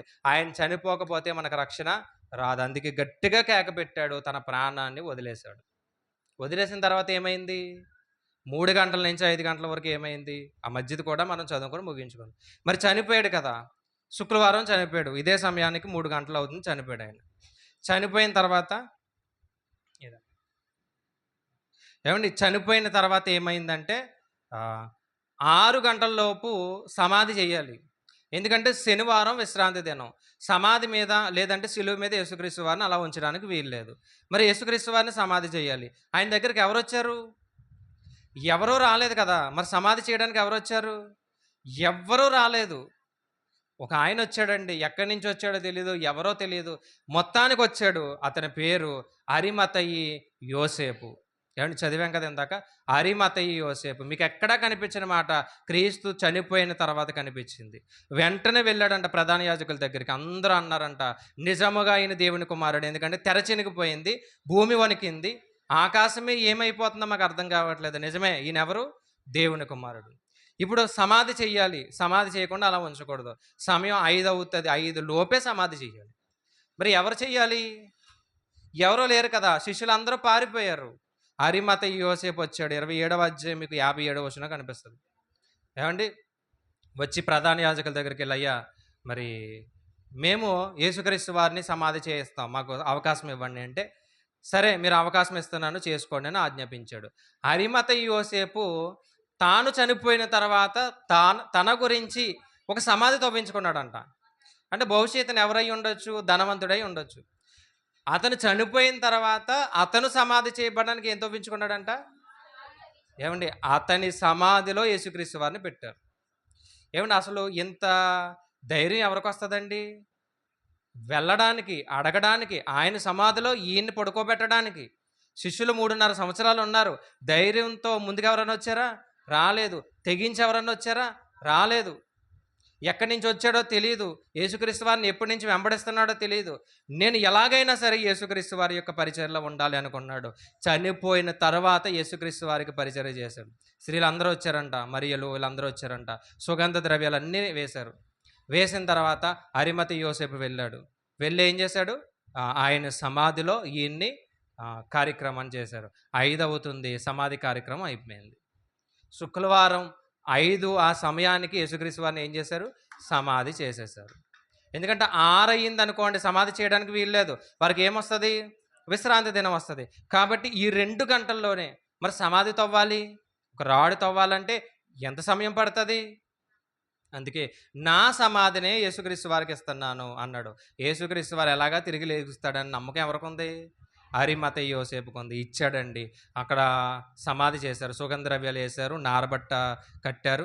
ఏవండి ఎంత నారబట్ట కట్టినా రక్తమంతా ఏమైంది? మొత్తం ముద్దలా అయిపోయింది. ఒక చోట మనం చదువుతాం కదా, ఆయన మొహాన్ని కూడా తుడిచినప్పుడంట అదంతా ఏమైపోయింది? రక్తంలా మారిపోయిందని చదువుతాం కదా. ఏవండి మొత్తం అంతా రక్తం, ఇంక ఎముకలే ఉన్నాయి. అలా నారబట్టతో చుట్టి సమాధి కార్యక్రమాన్ని చేశారు. 5 ఆ సమయానికి బయటకు వచ్చేసారు. ఏవండి ఇది అంతా కూడా మనం ఎంతసేపు మాట్లాడుకుంది కూడా గురువారం రాత్రి 7 గంటల నుంచి శుక్రవారం సాయంత్రం 5 గంటల వరకు జరిగినటువంటి సందర్భం. కేవలం శిలువ మరణం అంటే ఏదో చిన్నగా చూస్తాం కానీ ఏమంటే ఎంత శ్రమ పడ్డాడో చూడండి ఆయన. ఎంత బాధపడ్డాడో చూడండి. రాత్రికి రాత్రి తిండి లేదు. ప్రార్థనలో ఉన్నాడు. చెమటంతా కారిపోయింది. లోపల తన శరీరంలో ఏవండి బలం లేదు. బలహీనుడైపోయాడు. అన్న దగ్గర తీసుకెళ్లారు కొట్టారు. కయ్యప్ప దగ్గర తీసుకెళ్లారు కొట్టారు. ఏవండి తర్వాత అక్కడి నుంచి పెద్దల సభ అంట అందరూ కలిపి ఒకేసారి ఉమ్మేశారంట. అక్కడి నుంచి పిలాతు దగ్గరికి, పిలాతు దగ్గర నుంచి హేరోదు దగ్గరికి, మళ్ళా హేరోదు దగ్గర నుంచి పిలాతు దగ్గరికి, చివరికి ముళ్ళ కిరీటం పెట్టారు, కొరడాలతో కొట్టారు. అన్నీ చాలవన్నప్పుడు ఏవండి సిలువ మోయడానికి ఏం చేశారు? వెళ్తున్నారు. 9 గంటల నుంచి సిలువ మోయించారు. తర్వాత సిలువ మీద పడుకోబెట్టి కాళ్ళకి చేతులకి మేకులు కొట్టారు. ఏముందని రక్తం ఆయనకి? ఏమీ లేదు. అయినా అలా కారుతానే ఉంది. బిందువులు అలా కారుతానే ఉన్నాయి. ముళ్ళ కిరీటం పెట్టినప్పుడు కారుతానే ఉంది. ఆ సమయంలో కూడా ఉదయం 9 గంటల నుంచి మధ్యాహ్నం 3 గంటల సమయంలో 7 మాటలు మనకి చెప్పి, ఏవండీ చివరి మాటగా బిగ్గరగా కేక వేసి ఆయన ఆత్మను దేవుడికి అప్పగించుకున్నాడు. తర్వాత ఆయన పరిచర్యలో ఒక ఆయన కనిపించాడు మనకెవరు? అరిమతయి యోసేపు. ఆయనకు సమాధి చేయడానికి దేవుడు నాకు ఈ అవకాశం ఇచ్చాడు అనుకున్నాడు. ఆయన పని చేయడానికి ఏదో ఒక సమయంలో మనం పిలుచుకుంటాడండి. ఆ సమయాన్ని, అవకాశాన్ని మీరు పోగొట్టుకున్నారా? మరలా జీవితంలో ఎప్పుడు దొరకదు. క్రీస్తుని సమాధి చేయడం ఎవరన్నా చేయొచ్చు. ఏవండి? ఎవరన్నా చెయ్యొచ్చేమో, లేదంటే ఎవరన్నా రావచ్చేమో అక్కడ. కానీ అరిమతయి యోసేపే వచ్చాడు. కారణం ఏంటంటే, ఏవండి క్రీస్తు పరిచర్యలో నేను ఉండాలి అనుకున్నాడు. కేవలం 2, 3 నిమిషాలు ఆ వచనాల్లో కనిపిస్తాడు మనకి. ఒక 2 వచనాల్లో కనిపిస్తాడు. కానీ ప్రపంచంలో ఆయన గురించి ఇప్పటికీ గుడ్ ఫ్రైడే వస్తే అందరూ మాట్లాడుకుంటారు. ఎవరి గురించి? అరిమతయి యోసేపు గురించి. ఏవండి అందుకే కదా కాకిలా కలకాలం బ్రతకడం కంటే హంసలా కొంతకాలం బ్రతికినా చాలు. చివరగా క్రీస్తు సమాధి కార్యక్రమానికి కొంత సాయం చేశాడండి. ఈరోజు పరిశుద్ధ గ్రంథంలో పేరు సంపాదించుకున్నాడు. అదే క్రీస్తు చనిపోయి తిరిగి లేచి మనకు ఎన్నో పాఠాలు నేర్పించాడు. ఒక్క పని చేస్తే చాలు మన పేరు కూడా జీవగ్రంథంలో ఏమవుతుంది? రాయబడుతుంది. కాబట్టి సాయంత్రం 7 గంటల నుంచి శుక్రవారం సాయంత్రం 5 గంటల వరకు జరిగినటువంటి సందర్భాన్నంతటినీ కూడా ఒక క్రమంలో నేను వివరించాను. అర్థమయ్యిందనే నేను అనుకుంటున్నాను. కొంచెం ఫాస్ట్‌గా చెప్పుంటాను. అర్థమైందని అనుకుంటున్నా. ఒకవేళ మీకు ఎవరికైనా నోట్స్ కావాలంటే నేను ఇస్తానండి, తీసుకోండి, చదవండి. ఇంకా క్లారిటీగా మీకు అర్థమవుతుంది. కాబట్టి ప్రార్థన చేసుకుందాం. ప్రార్థన చేద్దామండి. దయతో మోకరిందామండి. విన్న వాక్యాన్ని 1-2 నిమిషాలు ధ్యానించి ప్రార్థన చేసుకుందాం. విన్న వాక్యాన్ని 1-2 నిమిషాలు మనం ధ్యానించి మనం ప్రార్థన చేసుకుందామండి. ప్రతి ఒక్కరూ కూడా ప్రార్థనలు ఏకీభవించండి. ప్రతి ఒక్కరూ కూడా తలలు వంచి ప్రార్థనలు ఏకీభవించండి. ఎవరు కూడా మరి కళ్ళు తెరిచి అటు ఇటు చూడొద్దు. ఇప్పటి వరకు 7 మాటలు మనం విన్నాం. 7 మాటలే కాదు, క్రీస్తు పడినటువంటి శ్రమలు, బాధలు ఇవన్నీ కూడా మనం విన్నాం. విన్నటువంటి మనం ఒక్కసారి మన జీవితాన్ని పరిశీలన చేసుకుందాం. మారు మనసు లేని వారు క్రీస్తు పడిన పాటలు విని మారు మనసు పొందాలి. మారు మనసు పొందాము అనుకుంటున్న వారు క్రీస్తు పడినటువంటి శ్రమలు ఒకవేళ మనం పడట్లేదేమో, ఒక్కసారి మనం ఆయన పడినటువంటి బాధల్లో కనీసం ఒక్కటైనా పడడానికి మనం ప్రయాసపడదాం. ప్రతి ఒక్కరూ కూడా తలలు వంచి ఆయన పడినటువంటి బాధ, ఆయన పడినటువంటి శ్రమ, ఆ సిలువలో ఆ సాగినటువంటి ఆ యొక్క యాత్ర ఎంత భయంకరమైందంటే, గురువారం రాత్రి 7 గంటల నుంచి ఆయన పడినటువంటి కష్టాలు, బాధలు, తిండి లేదు, తాగడానికి నీళ్లు లేవు. కొట్టేవారే, హింసించేవారే, బాధ పెట్టేవారే, శ్రమ పెట్టిన వారే, హేళన చేసిన వారే, ఉమ్ము వేసిన వారే, కొరడాలతో కొట్టిన వారే, ముళ్ళ కిరీటాన్ని పెట్టిన వారే. కానీ ఆయన తిన్నాడా, తాగాడా, ఆయన ఎలా ఉన్నాడు, ఆయన పరిస్థితి ఏంటి అని ఆలోచించేవారు ఒక్కరు కూడా లేరండి. ఈరోజు మనం ఆలోచన చేద్దాం. అరిమతయి యోసేపు చివరగా వచ్చిన క్రీస్తు సమాధి కార్యక్రమాన్ని గొప్ప అద్భుతంగా చేశాడు. ఈరోజు నీ జీవితం ఎలా ఉందో ఒక్కసారి పరిశీలన చేద్దామండి. పాలుకారు దేహంబు పైన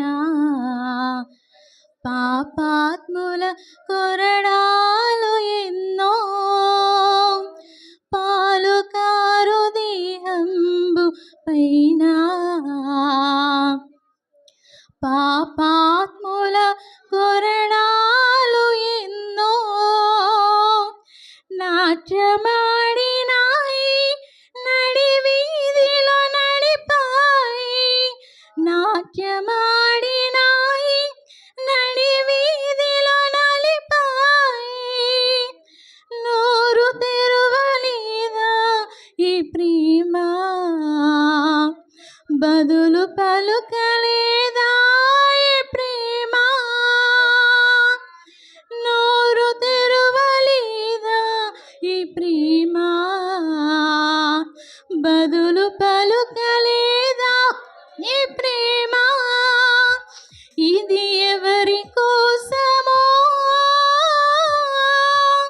ఈ జగతి కోసమే, ఈ జనుల కోసమే, ఈ జగతి కోసమే, ఈ జనుల కోసమే, సిలువలో సాగింది యాత్ర,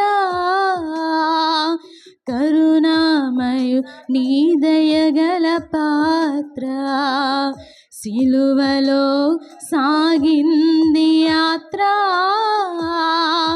కరుణామయు నీ దయగల పాత్ర, సిలువలో సాగింది యాత్ర. కరుణామయు నీ దయగల పాత్ర. ప్రార్థన చేద్దామండి. దయ కలిగినటువంటి మా కన్న తండ్రి, నీ ఘనమైన ఉన్నతమైన నామమున వందనములు. దేవా, మీ యొక్క ఉన్నతమైన కృపను బట్టి తండ్రి మమ్మల్ని కాచి కాపాడిన విధానాన్ని బట్టి తండ్రి వందనములు. అయ్యా, మీరు సిలువలో పడినటువంటి దేవా ఇదిగో తండ్రి శ్రమ, అయ్యా ఇదిగో తండ్రి దేవా, మరి ఏమిచ్చి మీ రుణం తీర్చగలం తండ్రి? మీ కుమారుని తండ్రి దేవా సిలువలో మా కొరకు తండ్రి విడిచిపెట్టారు. ఆయన చేతిని తండ్రి ఆ రోజు విడిచిపెట్టారు కాబట్టి ఈరోజు మా చేతిని తండ్రి పట్టుకున్నారయ్యా. దేవా ఇదిగో తండ్రి, మేము చేసినటువంటి పాపాలకి, మేము చేసినటువంటి దోషాలకి, మా అపరాధాలకు తండ్రి దేవా అయ్యా, ఆయనకి నిద్ర లేదు, ఆయనకి తిండి లేదు, ఆయనకి దాహం లేదు తండ్రి. అయ్యా ఇదిగో తండ్రి, దాహం అడిగినప్పుడు కూడా తండ్రి దేవా ఇదిగో తండ్రి ఇవ్వలేనటువంటి స్థితిలో తండ్రి వారు ఉన్నారు. వారికి తెలియనటువంటి దాహం తండ్రి, ఆత్మల భారమని తండ్రి దేవా వారికి తెలియలేదు. ఈరోజు మాకు తెలియపరిచారయ్యా. ఆ రోజు దేవా ఇదిగో తండ్రి మేము రక్షించబడాలని ఆయన కనీసం తండ్రి నీటి చుక్కని కూడా తండ్రి తాగలేదు. దేవా మాకు వాక్యం అందించాలని సిలువ మీద బలి అయ్యాడు తండ్రి. అయ్యా మా కొరకు తండ్రి రక్తాన్ని చిందించాడు. అయ్యా దేహాన్ని తండ్రి దేవా ఒక పొలాన్ని ఎలా అయితే దున్నుతారో తండ్రి అలా దున్నారు తండ్రి. దేవా ఆయన మాట మాట్లాడలేదు, శ్రమపడ్డాడు, బాధపడ్డాడు, హింస పొందాడు. అయ్యా మా గురించి తండ్రి సిలువలో బలి అయ్యాడు. చివరగా తండ్రి పెద్ద కేక పెట్టి తండ్రి దేవా సమాప్తమైనదని ఆయన పనిని ముగించుకొని ఆయన తండ్రి తన ఆత్మను అప్పగించుకున్నాడు. ఈరోజు మేము ఎలా ఉన్నాం, మా పరిస్థితి ఎలా ఉంది, మా జీవితం ఎలా ఉంది ఒకసారి ఆలోచించుకోవడం తండ్రి కృప చూపించాడు. అయ్యా ఇదిగో తండ్రి దేవా అరిమత యోసేపు ధైర్యంగా వచ్చి నిలబడ్డాడు, ప్రధాన యాజకులతో మాట్లాడాడు, అధికారులతో మాట్లాడాడు, క్రీస్తు శిలువ సమాధిని తండ్రి దేవా దగ్గరుండి చేశాడు. ఈరోజు అతని గురించి తండ్రి పరిశుద్ధ గ్రంథంలో మేము చదువుతున్నాం. అయ్యా నీ కొరకు తండ్రి ఒక పని చేసిన తండ్రి దేవా పరిశుద్ధ గ్రంథంలో మేము తండ్రి దాన్ని మేము పొందుకుంటామని తండ్రి దేవా భావించి దేవా నీ బిడ్డలందరూ కూడా తండ్రి అంటే బాధ్యత కలిగి తండ్రి బ్రతకడానికి తండ్రి కృప చూపించండి. ఈరోజు తండ్రి పాటలు పాడిన వారిని, వాక్య భాగాలు చదివిన వారిని, ప్రార్థనలు చేసిన వారిని, సిలువలో క్రీస్తు పలికినటువంటి 7 మాటలు అయా ఎంతో జ్ఞానంతో వివరించినటువంటి బిడ్డలందరినీ కూడా జ్ఞాపకం చేసుకోండి. అలాగే తండ్రి దేవా నీ బిడ్డలకు తండ్రి మరి ప్రేమతో తండ్రి పలహారాన్ని ఏర్పాటు చేసినటువంటి స్వర్ణ గారిని, వారి కుటుంబాన్ని, అలాగే డేవిడ్ రాజు గారిని, వారి కుటుంబాన్ని కూడా దీవించండి, ఆశీర్వదించండి. రాత్రికాల సమయంలో జరగబోతున్నటువంటి కూడికలో దేవా మీరు మాకు తోడుగా ఉండండి. ఈస్టర్ ఆరాధనలో కూడా తండ్రి మీరు మాకు తోడుగా ఉండి నడిపిస్తారని తండ్రి కోరుచు ఈ యొక్క ప్రార్థన క్రీస్తు నామమును బట్టి అడిగి వేడుకొంచున్నాం పరమ తండ్రి, ఆమేన్. పరలోకమందున మా తండ్రి, నీ నామం పరిశుద్ధపరచబడిన గాక, నీ రాజ్యం వచ్చిన గాక, నీ చిత్తం పరలోకమందు నెరవేరినట్టు భూమి యందు నెరవేరును గాక. మానుదిన ఆహారం నేడు మాకు దయచేయము, మరణాసులు మేము క్షమించిన ప్రకారం మరణం క్షమించుము, మమ్మల్ని శోధనలోనికి తేక దుష్టుని తప్పించుము. ఎందుకంటే రాజ్యమును, బలమును, మహిమయు నిరంతరం నీవై ఉన్నావు తండ్రి, ఆమేన్. తండ్రి అయిన దేవుని ప్రేమ, యేసుక్రీస్తు వారి యొక్క కృప, పరిశుద్ధాత్మ యొక్క అన్యోన్య సహవాసము సదాకాలము మనకు తోడుగా ఉండి నడిపించును గాక, ఆమేన్. ఆశీర్వాదంబుల్ మా మీద వర్షింపచేయుమీశా, ఆశతో నమ్మియున్నాము నీ సత్య వాగ్దానము. ఈ మహిమీద కృమ్మరించుము దేవా,